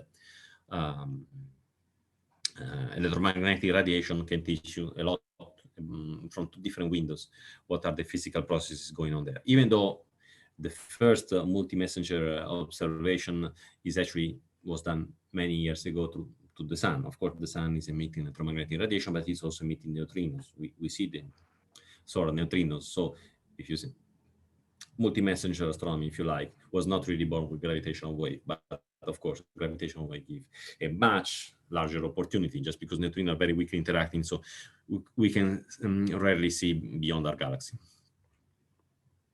Okay, and this in the remaining 3 minutes, I want to tell you a little bit about how the fingerprint of the source is hidden in the data, because if you look at the data, they look just in a very ugly mess. But what happens is that we correlate with the signal that we pre-computed. So this is the typical signal of gravitational wave. The amplitude is sweeping up in frequency. The amplitude is sweeping up, and the frequency, the amplitude is increasing as we get closer to the merger, and the frequency is sweeping up. Then at the merger, both amplitude and frequency reaches a maximum, and then amplitude goes down, and the frequency roughly stays constant after the merger. So if you do the correlation, then you divide by the noise, this is the noise curve like the one Giacomo showed you. The idea is that you want to see if there is something hidden in here that really looks like a gravitational wave.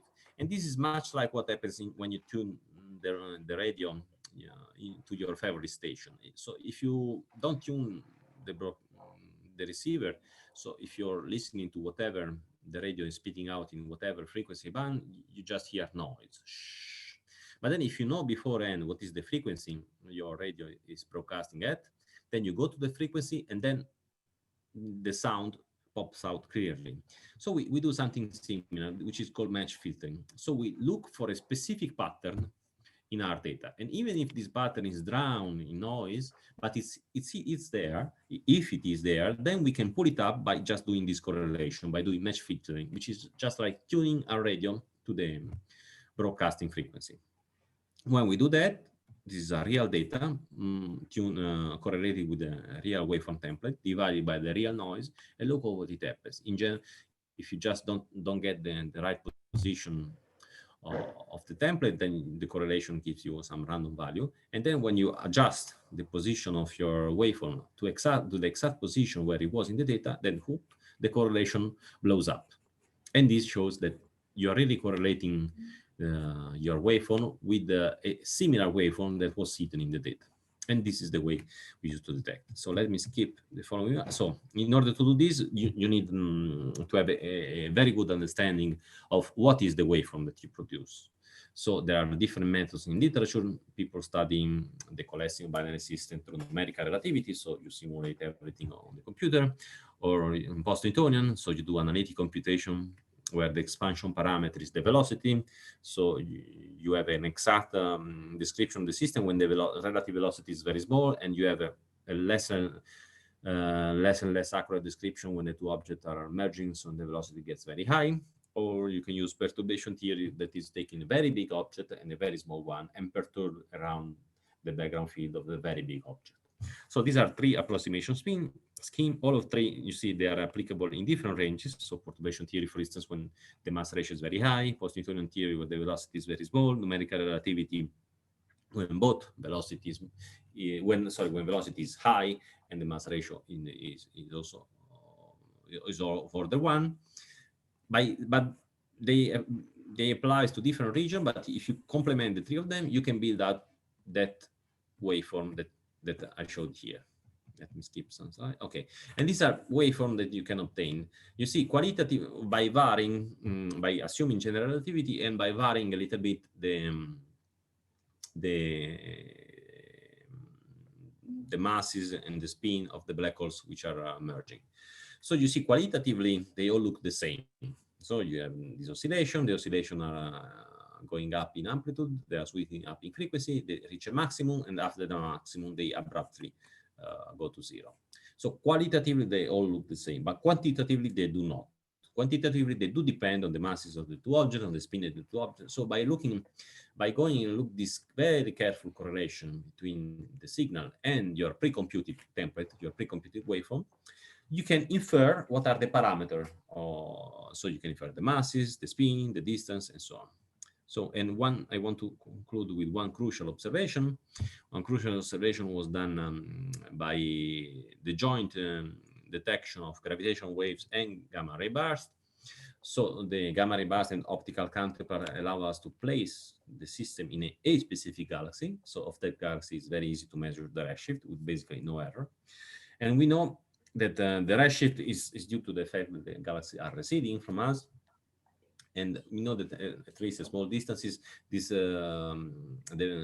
redshift, which is the effect of recession from us, is proportional to the distance. And the coefficient of proportionality is a universal constant, which is h naught, the Hubble-Lemaître constant. So this Hubble-Lemaître is universal. So all galaxies around us are moving away from us, and they follow this law. Okay, this is just a linear approximation, but for galaxy up to 100 megaparsec, this is a very good approximation. And so from the optical counterpart, we know the redshift. From the gravitational waves, we know the distance. So we can infer the Hubble constant and compare it to other observation of the Hubble constant. This is, for instance, an observation of the Hubble constant through supernovae. This is an observation, through cosmic background radiation. This is an observation of the Hubble constant through Hubble-Lemaître constant through supernovae, and they do not agree with each other. So you can say, okay, we have another measure of the Hubble constant through the measure of the distance of the object through the measure of the redshift, which was allowed electromagnetically. Let's put this prediction of the Hubble constant in comparison with the supernova and the CMB and see what it gives. And it gives this huge blob. You see, we fall more or less in the ballpark, but of course the error is huge. Why the error is huge? Yeah, because of that angle I showed you 5 slides ago. Since we don't know what was the angle we saw the binary from, so if we saw perpendicular ray, we saw 20 degrees at 10 degrees. So we don't know, we only know the ratio between the distance and the cosinus of this angle. So depending on this angle, we get different values of the distance and hence different values of the Hubble constant. So the idea is that by having more and more detection, we can squeeze the error of this measure of the Hubble constant. So, and we have another probe of detecting this fundamental property of the universe. So, and here I want to conclude this journey on gravitational wave. So gravitational wave astronomy is just born, is a baby, and it's accompanied by his sister, just 2 years younger sister, multi-messenger astronomy. So this gives opens a new era for the testing of astronomy. I mean, we learn a lot about this new object in the universe. We learn a lot about cosmologies. We can do cosmology with a completely new probe that was done before. And of course, we can do fundamental physics because those prediction waveform that I show you not only depends on the astrophysical parameter of the system, but also depends on the underlying theory you use. For the moment, we use only general relativity. And we tested that it was okay, but in the future, you may want to test other underlying theories and see if they fit. Okay, and this is all what I wanted to say, and we can probably move to Nathan now.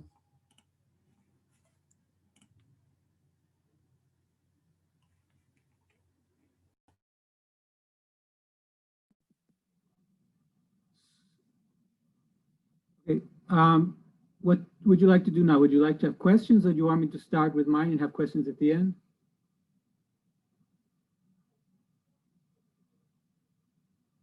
Yeah, I don't know, Asma, what do you say, Duarte?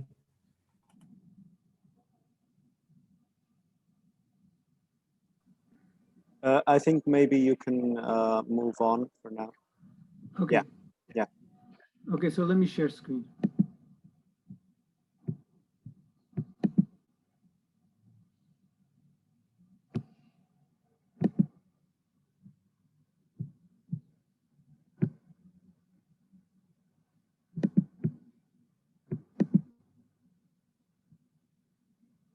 So I hope people can see.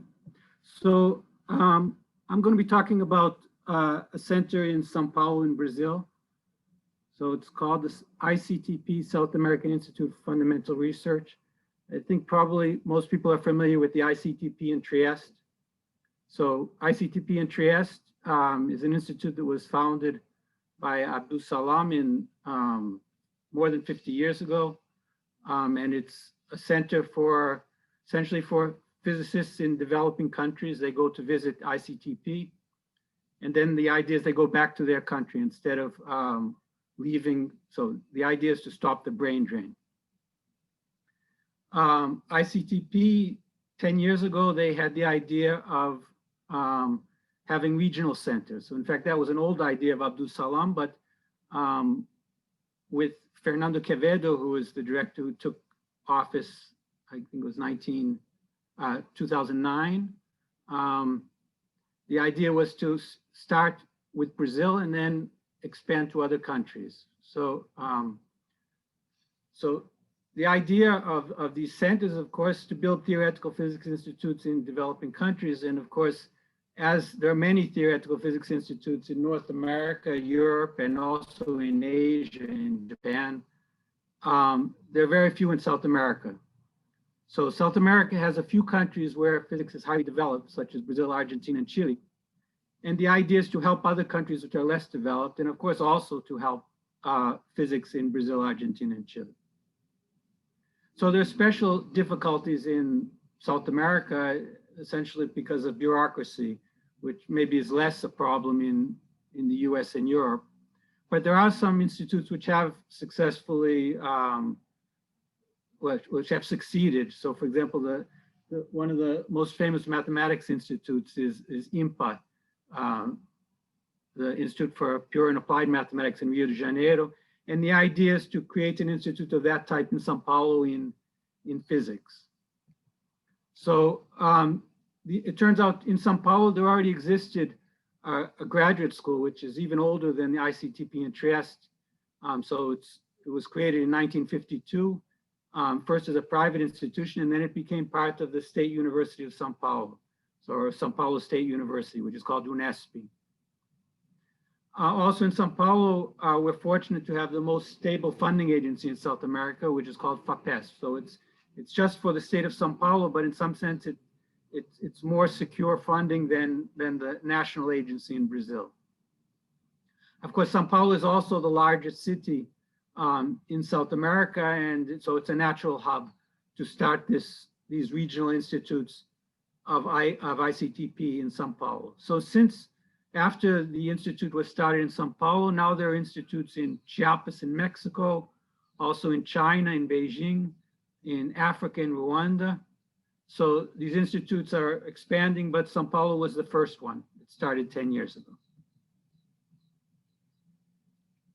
So as I mentioned, the graduate institute in which this center is located started in 1952.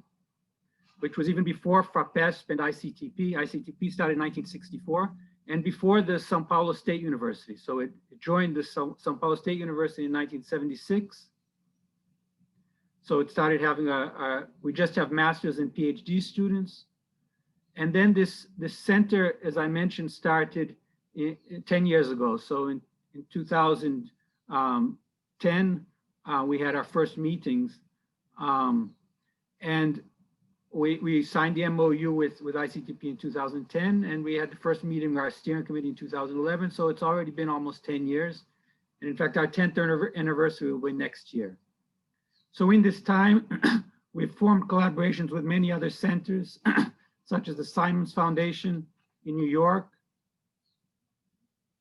the Perimeter Institute in Canada, and also more recently with the Serra Pilheira Institute in Brazil. So that's a private institute which was founded in 2017.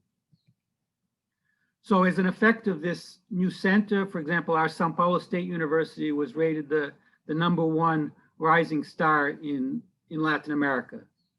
So this is an index created by Nature in which they rate the most, at least the institutes which are growing the fastest.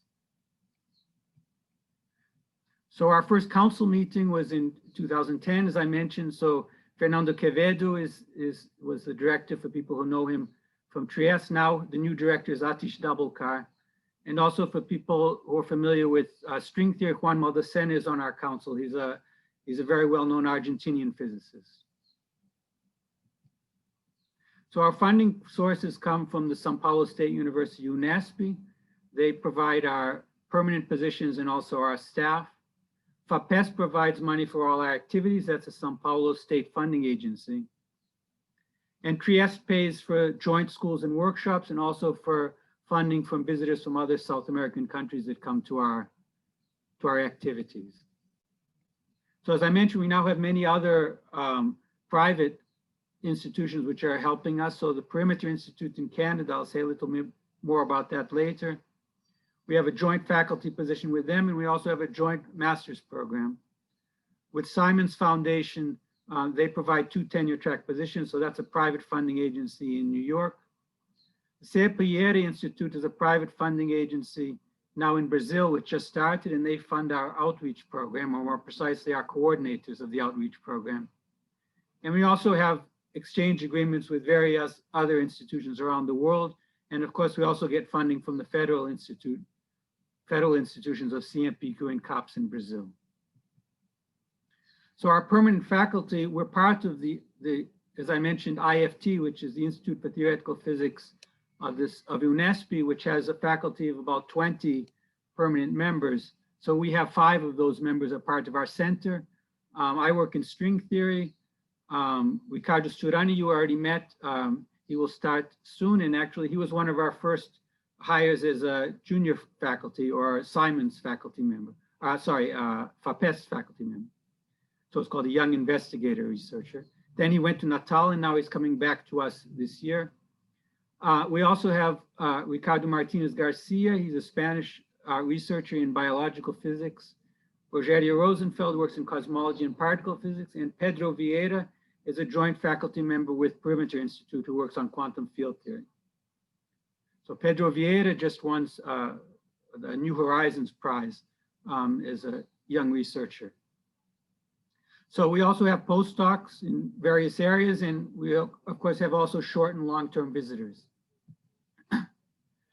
In addition to our permanent members, we also have associate members, which come from all over South America. So these are distinguished faculty who can visit us at any time. So we have from all different countries, of course, from other parts of Brazil and also from other countries in South America. Our activities, so our main activities is for master's and PhD students. We have 2-week schools. So we have about 10 2-week schools every year on all different areas in physics. We also have workshops. So workshops are usually for more advanced researchers on more focused topics. We also have mini courses and outreach activities. So there's some numbers here. Of course, the numbers are already outdated from 2018, but you can see that we have lots of activities. So just to take a look at our calendar, this was our 2019 calendar. So of course, 2020, we had some interruptions because of COVID. But you can see we have about 20 major activities every year, including schools on all different topics and workshops on all different topics. So just to pick a few, so we have an activity for high school students where we give mini courses on high school students. And we also have an activity for high school teachers, which I'll say a little bit about. Another thing I wanted to focus on is this student journeys into theoretical physics, which we hold every year. So this is to enter into the joint master's program with Perimeter, and also with Princeton. Now we have a joint master's program in biological physics. And the idea is that at the end of so in each year in July, we have a 1-week school for undergraduates. So most of the undergraduates are in their last year of studies, so from Latin America. And the idea is we choose from these students, the best students, in an exam at the end of the week who can enter into this master's program. So if there are undergraduates who are watching this from countries in Latin America, I encourage you to apply. So every year we have this program. Other activities I mentioned, we have outreach programs. We have an outreach program. So they're of course in Portuguese.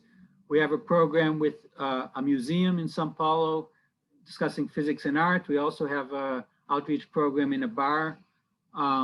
So these are outreach programs for the general public, but we also have outreach programs for high school students, which I'll discuss in a second. So now, of course, with COVID, all of our activities have gone online. So these are 2 research activities which are recently organized. This first one is a research activity in high energy physics. So essentially researchers from all over Latin America, including Ricardo Sturani, came and discussed how to upgrade the infrastructure for research activities in South America. An activity that's going on right now this week is it's an annual activity on integrability, engage in string theory So this is going on, of course, online this week. So everything is, of course, on Zoom. As I mentioned, we also have activities for high school students, which are now also online. So we have an activity for high school students, which is once a week on various topics in modern physics. We have an activity for high school teachers, which is twice a week. So it's research related activities, but of course it's for high school teachers to present to their students. And it's based on material produced by Perimeter Institute, this institute in Canada I mentioned, which we translated into Portuguese. Then we also have bi-weekly activities for the general public, which are seminars, well, similar to this one. So it's every 2 weeks on different topics. So of course, also in Portuguese. So I'll give you the links later. Just last month, we got the prize from the American Physical Society to, as I mentioned, we translated these materials from Perimeter Institute for high school teachers into Portuguese, and we got the prize to translate it now into Spanish. So it will be available for all over Latin America, high school teachers from all over Latin America.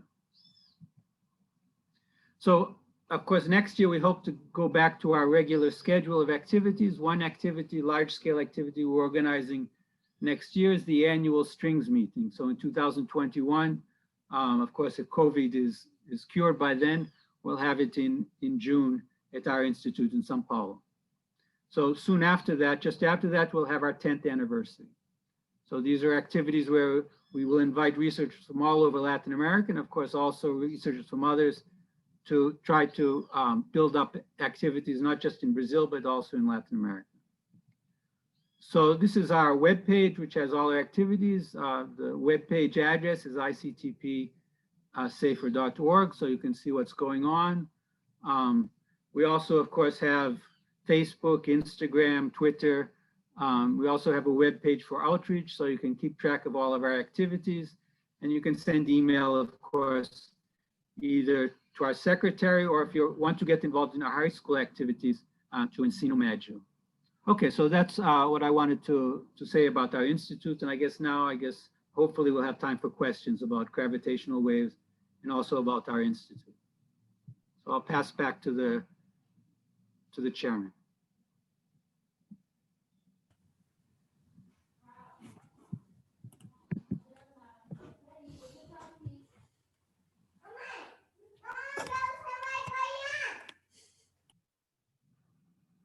Okay, now I want to ask my question about TWAS Physics Prize.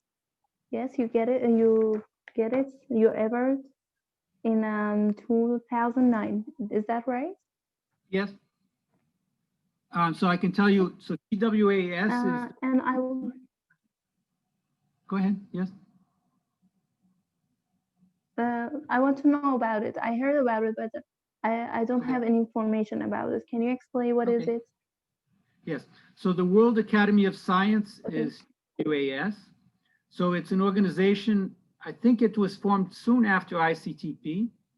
And it's an organization for scientists from developing countries. And they have prizes every year. They also have an academy. So the prizes every year are in different areas of science. So physics, biology, agriculture. So in 2009, I was awarded the prize in physics. Now, they also have an academy. I'm a member of the academy. It's an organization that tries to, in the same spirit as ICTP, to inspire scientists from developing countries to be able to do science in their countries instead of having to go to the US or Europe to do science. My research is on. Okay, thank you. What your research was about? So my research is in string theory. It's not directly related. So of course, we hope to eventually be able to make predictions for cosmology and gravitational waves, but it's too high energy for gravitational waves, and maybe cosmology, we need some more data in order to be able to compare with string theory. But it's an area of physics which is strong, but not so closely related to gravitational waves.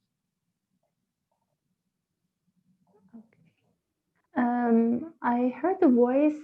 I heard the word cosmic string. What is that? Can you explain what is it?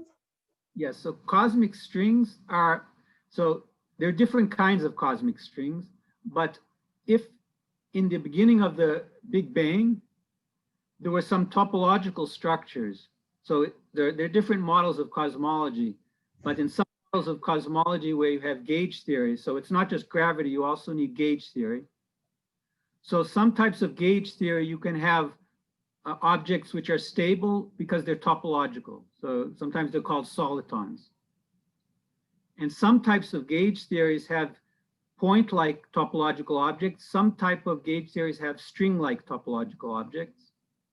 And if such a topological object was created at the near the Big Bang, it's possible that it's still around. So it's possible that observations now might detect these cosmic strings. So far, I think maybe Ricardo or Giacomo or Isabel can correct me, but I think up to now there's no evidence for these cosmic strings. But if they discover them, then they would be evidence for some grand unified. These types of gauge theories are common in grand unified theories. So it's gauge theories which go beyond the standard model. And if they found cosmic strings, then it would be evidence for these grand unified theories, which are indirectly related to string theory because string theory also involves unification. Now there's another kind of cosmic strings which are called fundamental strings, and that's a little bit, I don't know enough about it to say, but that might be more closely related to string theory. Some types of string theories have these predictions for fundamental strings at a cosmological scale. So I don't know enough about it to say something useful, but I think most people looking for cosmic strings are looking for these topological strings that I mentioned. I don't know if Ricardo or Isabel or Giacomo wants to say something about that. I don't know how should I talk to them. Okay, I want to ask another question. For symmetry.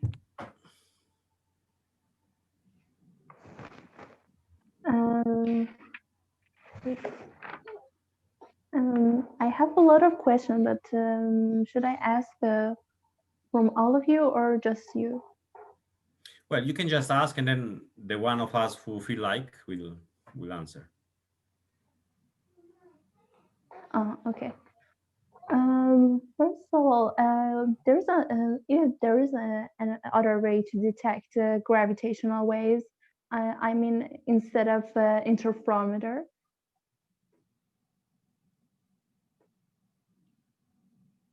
Giacomo, maybe. Giacomo, maybe, yeah. Well, yes, of course. I mean, one of them I mentioned was that, I mean, the attempt at least was done with resonant bars, which in principle is a perfectly valid way of doing it. Just it's very difficult to build instruments that can be sensitive enough. Plus, you have this problem that you need the gravitational wave to be exactly at the right frequency. There is another very notable wave that people are using right now, which is pulsar timing array. Now, I'm by no means an expert in that, but basically the principle is that of measuring the time of arrival of, okay, let me step back. So there are such things as pulsars, which are neutron stars which are spinning, and since neutron stars are usually associated, they have an associated magnetic field which is very strong.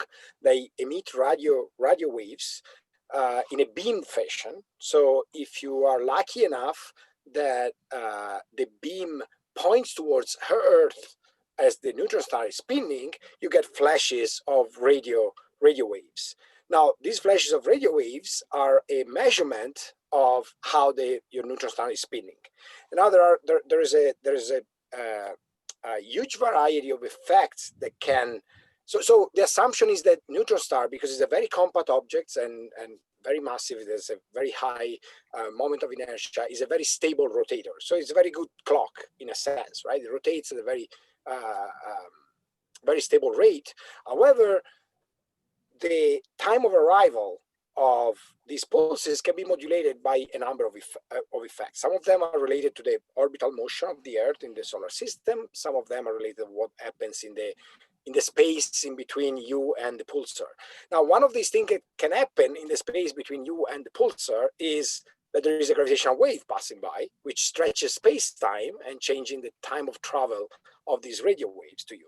Now, with a single pulsar, it's almost impossible to distinguish, to have a signature that says, well, I see a modulation of this effect. It depends on the gravitational waves. It might be anything else. But if you can measure this time of arrivals for a bunch of pulsars all over the sky, then the gravitational wave effect can be common to these pulsars, while other specific effect will not. So by correlating variation in the time of arrival from pulsars all around in all possible directions, then you can possibly detect gravitational waves. Now, people have been doing this for a number of years. I can't quote a number because I don't know, but several years. One key feature of this way of observing is that integration time is essential. So, you know, the more you accumulate observation of time of arrivals, the more precise you can model what they should be, and so the more precisely you can detect variation.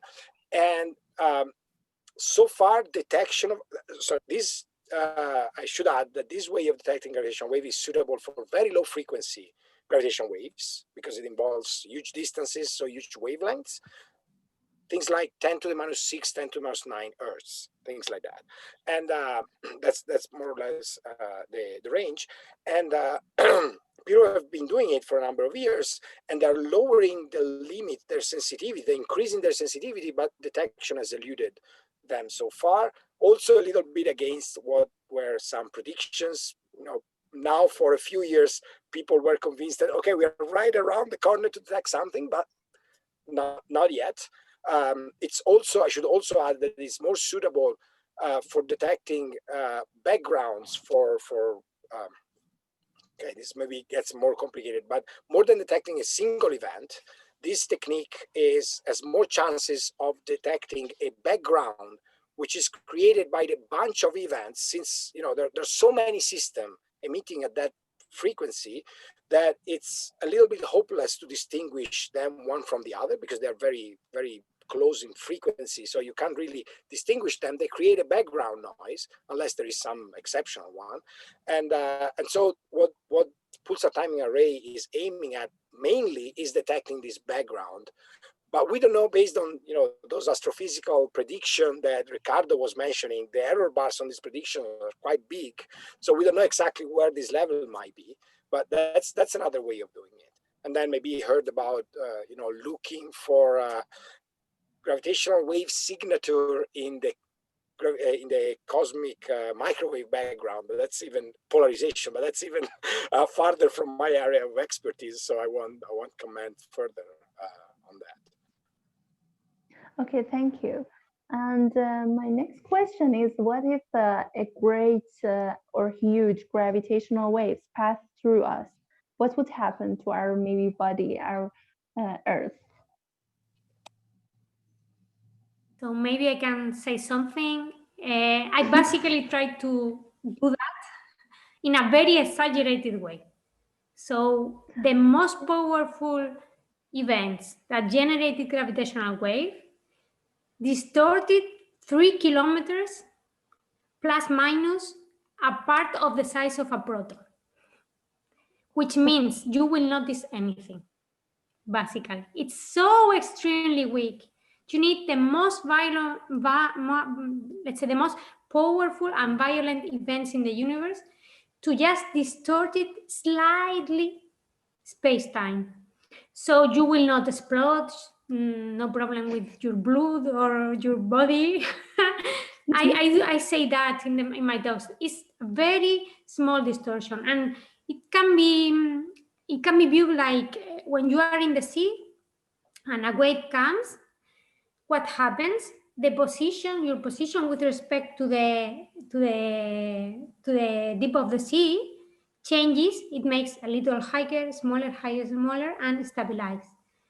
The same is the similar regarding size and, let's say, distortion of space-time. So your body will experiment this change in size, very, very, very small, stabilize when the wave passes, and that's all. Okay, thank you. And how did you choose gravitational waves and involve with your institution? You hear me? And how did you choose gravitational wave field and involve with your institution? So maybe I can start. So I was doing theoretical studies in gravity, but at that time there was in the mid 2000, so between 2000 and 2010, I was a bit insatisfied because I could see no phenomenological applications. I wanted to do phenomenology, and gravity was relegated to some theoretical aspect. But then, of course, I knew about the gravitational wave campaign for building detectors. And despite in those time detection wouldn't seem imminent, I said, well, let's join the experimental effort. So maybe I can see better what is necessary to be computed on the theoretical side to compare directly with observation. And so I became more involved in the data analysis to see what were the actual theoretical input needed for data analysis. And 7 years after I joined the experimental collaboration, there was the first detection. So it was by luck, by sheer luck, it was a winning. I can say a little more. I mean, I don't think it's sheer luck. I think so. I remember, Ricardo, when you were at our institute. So you came, I don't know when, 2012 maybe, or? Yeah, 2013. Yeah. No, So the sheer luck was in my choice, of course. I mean, I remember you gave a seminar, or there was a workshop, a small workshop, and everybody was saying that within 5 years, either they will discover gravitational waves or there will be problems with astrophysical predictions. And I think that was basically the slide that I showed you with the big blue bars. Yeah. Yes. Yeah. And the main question was if people trust LIGO or not. So I remember talking to people in cosmology was saying, no, they're not going to find gravitational waves, not because of astrophysical predictions, but because the experiment is not good enough. They don't. And so I think when the experiment was actually as good as they predicted it would be, then I think it was a smart choice for you. I mean, I think entering into a field in which, actually, Giacomo can comment more about it, but entering into a field in which people think something will happen that hasn't happened yet.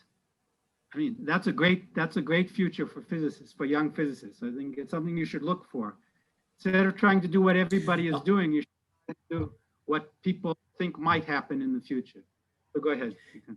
Yeah, no, Giacomo can comment more about that, but the big bet was, I mean, interferometer, the physics of interferometer is very well known, but to make the huge leap from a 2-meter interferometer to a 4-kilometer interferometer, that was never done before in the history. So that was the big bet. So maybe Giacomo can comment more about it. No, I think there's not much to add. I mean, I've shown that a little bit.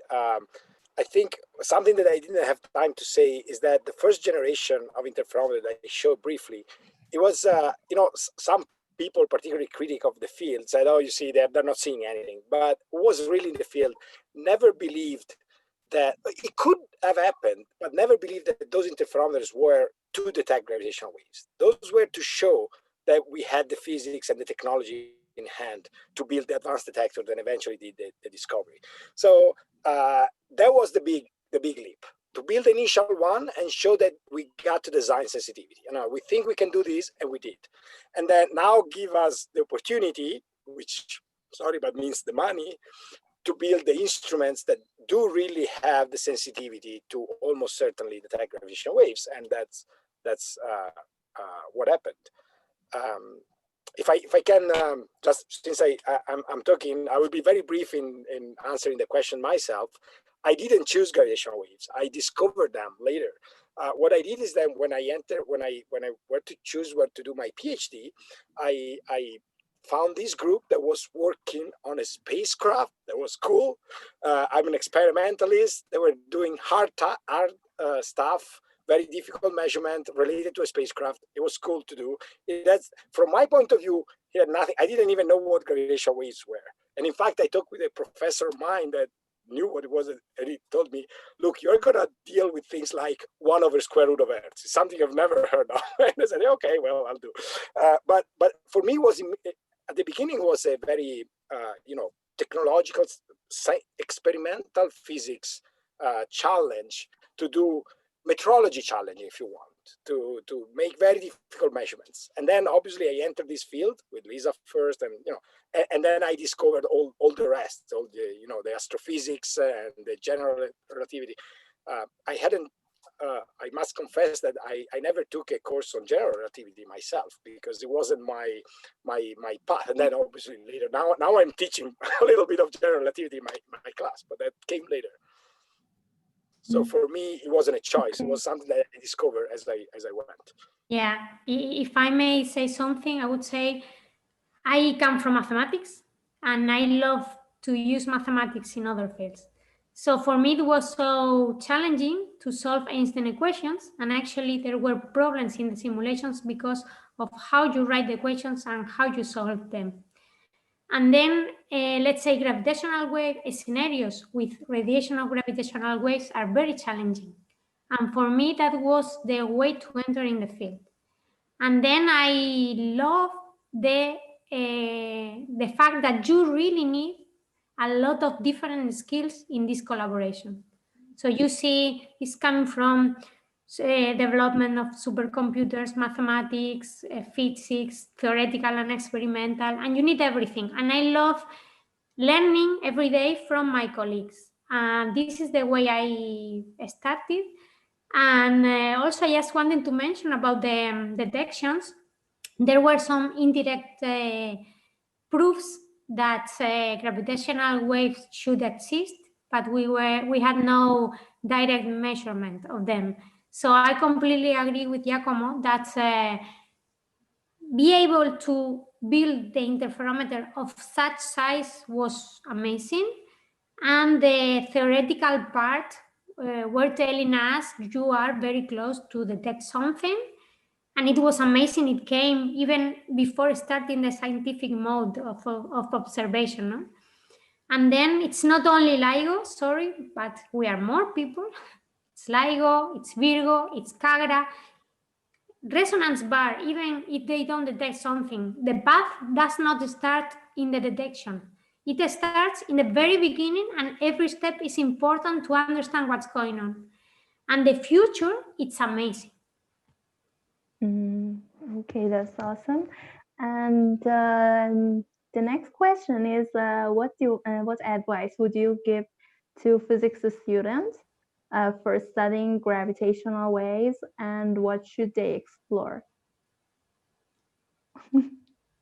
That's a hard question. There are so many things to choose. I would say check what the opportunities are. So it's important, for example, Nathan talk about opportunities of new institutes and good institutes that you can visit and go there, and these webinars. So listen to the webinars, watch the webinars. At the end, it's a question of what are the opportunities, what do you like more, and just try it. It's not a big mess if you change a little during your life, because there are new things appearing, and research means you start in one point and you try to study things that are not discovered yet. So don't be too, let's say, don't try to fix everything. It's research. It means it will develop while doing that, I would say. Yeah, also I would say an important ingredient is to know what you like. I mean, if you are more for theoretical computation, if you are more of a computational guy, I mean, if you are very well with computer and coding, if you are an experimentalist, if you like to, to do stuff with your hands. I mean, it really, because in research, there are a lot of frustration because there are out of 1,000 tries, then one is successful. So if you don't do something you like, you won't get to the 1000th try that is successful. You will give up much earlier. So choose the path that you like, where you can sustain a lot deal of frustration at the beginning, because at the end, the reward will be really worth the trouble. But if you don't persist during frustration, you won't get the reward. So choose a path where you do something you like, despite of the failures that inevitably will be at the beginning. Thank you. That was good. And Can I just? Yes, sorry, you can talk. Of course, I completely agree with Isabel and Ricardo. I couldn't agree more. Just one thing that I want to add is don't think that it's something very far. I got students in my class that sometimes I brought to visit Virgo. They tell me, what should I do to one day work in this field? You do it earlier than you think. I mean, most of the work that is done for this is done by students, coordinated by senior staff, senior professors, but I'm not doing much for gravitational wave physics. My students are doing, and I guide them, but it's true. So this may be not true for the second year students, but then you start your master thesis and then PhD students, they're already sometimes putting their hands on the detector or on these supercomputer simulations. So it's something that comes early. Don't think about, oh, I have to work a lot to one day get there. Just if that's what you like, get interested, get in touch with a group that is doing research there, and you will find yourself working on gravitational wave science, be it data analysis, theoretical, or experimental, sooner than you think. You know, I really love mathematics. I really love mathematics, and I'm really good at mathematics. But I love to work at experimental section. I mean, maybe optics, maybe electronics, because I think they're funny. They're so great. And my next question is, can students get involved with Virgo, LIGO? We can get involved? So yeah, I may say there are programs called citizen science for people really like general public. For example, there are a lot of things that's about training data for machine learning and other data analysis techniques that can be done by everyone, basically, or by someone with a little of training, but not too much. Then, as Giacomo mentioned, there are a lot of work that just need people working there. So from your PhD, you will be fully involved in a lot of important tasks.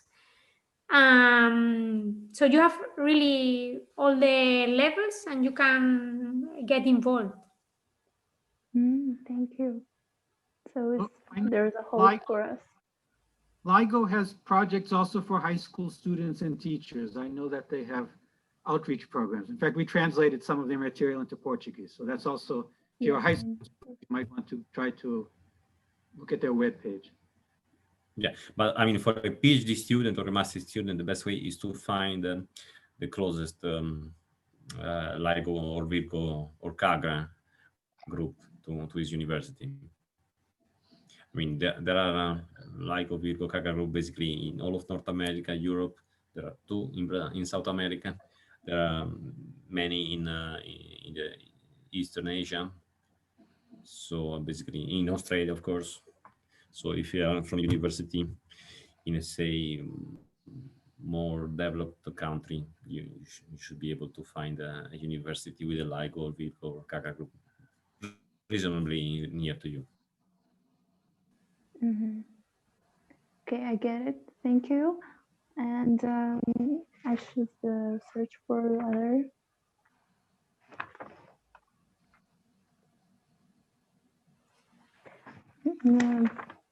I don't have any question, but I don't know about the other audience. So wait.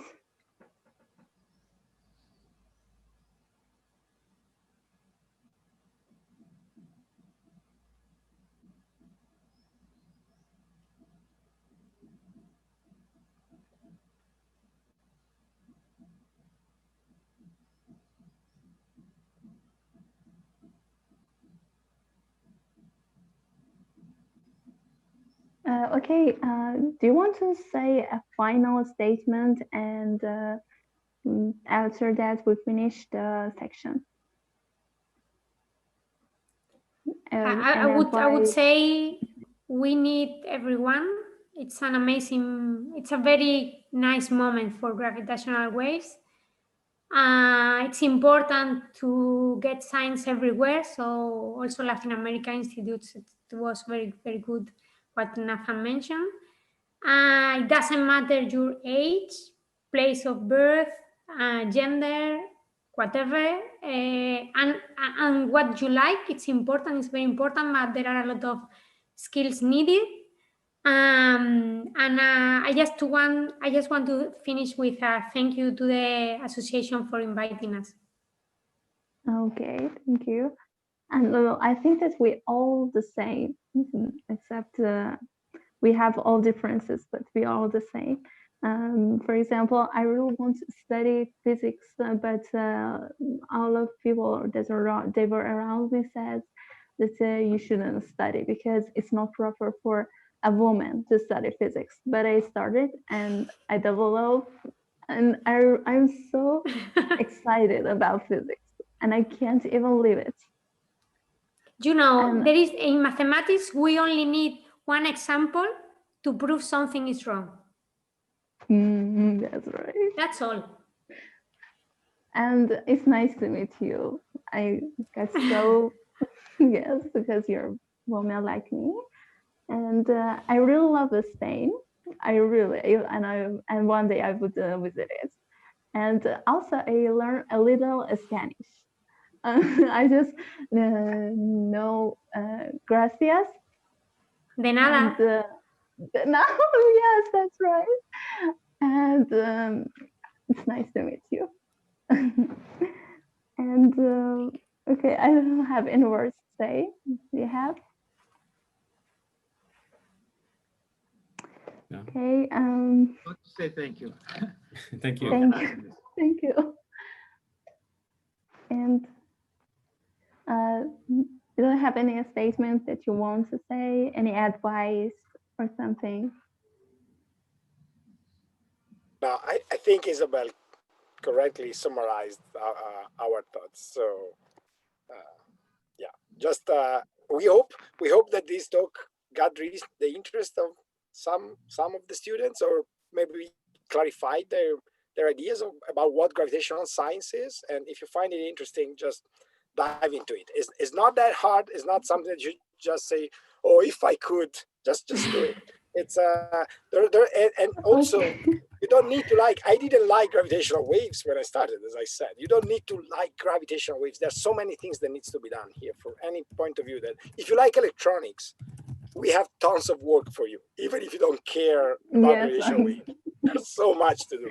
So it's really a quite broad effort, which also, as Nathan was saying, has the added benefit of being something that is new. And so exciting things are going to happen. No worries about that. So it's a good fit for young people to get involved. Okay, it's a new issue that it has a lot of way to research and to get developed. You don't mean that? Okay. And I have a question. You said about the LISA mission, space mission. That's right. It's a mission that it happens outside the Earth about detecting gravitational waves. Is that true? Yes. I went over it very, very quickly, but this is an idea that has been around for a long time. But building space missions is not easy, and not even getting the funding for space missions. It's easy. It has had a little bit of a troubled history, but now it has been approved as a mission from the European Space Agency. So it will, well, I mean, for what we can predict, it will happen. Is on a good standing for happening. Launch date is 2030 something, 2032, 34, 2030. Oh. Yes. But people are working hard now. Well, the path to launching a space mission is much longer than the path with a ground-based experiment, regardless of how complicated it is. Because first of all, ground-based experiments are usually built by research groups. Space missions are built by industry. So first, the research group create a prototype of the experiment, but then the space agency wants an industry which is qualified and knows the procedures and the qualification and the certification to really build the hardware. And then it has to be tested very thoroughly because there's no way of fixing it once you launch it, right? I mean, on Virgo and LIGO and Kagra, we have been going back and fixing things that we didn't predict or didn't go as we wanted many times. You can't do that with a space mission. Once it's in space, goal, and we can't do anything. We tried to make a little space for a grad student in a spacecraft so he could intervene, but it doesn't work. So really, I mean, it's on its own. So it has to work as it's designed to work. So the fact that it's flying in 2030 doesn't mean that people are not doing nothing now. They're working hard to make it happen by 2030. And the exciting thing of LISA, from a scientific point of view, the exciting things of LISA compared to ground-based detectors, to the interferometers, that the interferometers are, sorry, I'm going to use a very simple expression, but they're sitting there waiting for a gravitational wave strong enough to show up in the detector. That's what's happening. We switch them on, and then we wait until we see something blipping and say, oh, we got a gravitational waves. When we switch on LISA, the problem would be the opposite. We will have so many signals always there in the detector that the problem will be able to distinguish one from another. We're thinking about thousands of sources in the galaxy that are detectable at the same time. And our problem is, how do you distinguish one from the other and reconstruct the signal of each one of them individually? So it's a very different. And how do you distinguish from noise? Yes. Well, noise, it's easy. You have the SAGNAC combination there that helps a little bit. But yes, it's a from the data analysis point of view, it's a very different experiment, and it's a signal-dominated experiment rather than a noise-dominated experiment like the ground-based one. So it's going to be exciting again. When that switch is done, it's widening the window quite a bit. So it's another jump in the excitement of the field, I think. So for the technology of LISA, you have LISA Pathfinder, which is like the prototype to test everything. What I know, I am not in that team, but I have colleagues in that team. Things were better than expected in this prototype. So it's always like that. You try to do your best. You are so uncertain, and you have to manage the problems. But sometimes also it's better than expected. But of course, the problem is that you cannot fix every day. Go there and fix something every day. So we have a long way. Very long way. Okay, and I don't have any question, but if something that you want to add and want to say about Max Planck Society, I'm so excited about it, and I want to join. I don't know what should I do. So I was postdoc in Munich, in Germany, but there is something called IAPS, International Program for PhD Students. And there are people from everywhere, not only Europe and USA, and there are applications every year. So well, they are very, very good institutes. I would say try everything. So try Max Planck, try the institutes that Nathan mentioned, try every institute you think you are interested, try it, because maybe you will be lucky and you will have one more than one offer, and you can choose what place you like more. And I would say so you have advantages and disadvantages of being in a big institute, because for example, big institutes, you have a lot of people. That's cool, that's very, very good, but you have more pressure usually. And so I would say small groups, for example, you don't have so many visitors, but then you have more time to think, and that's also important nowadays. So at the end, I would say try everything. Max Planck Society has this IMP PRS program, if I spell it properly. But check every institute. Perimeter also have NASA mentioned opportunities for visitors and PhD students, so check everything outside. Okay, that was a good advice. And I think it's enough. We get really tired. And thanks for all of you coming. And I was so happy. And I use it so much. So I want to say bye. Bye. Okay. Thank you. Bye. Thank you for everything. Bye, everyone. And thanks again for inviting us and for listening to us for so long.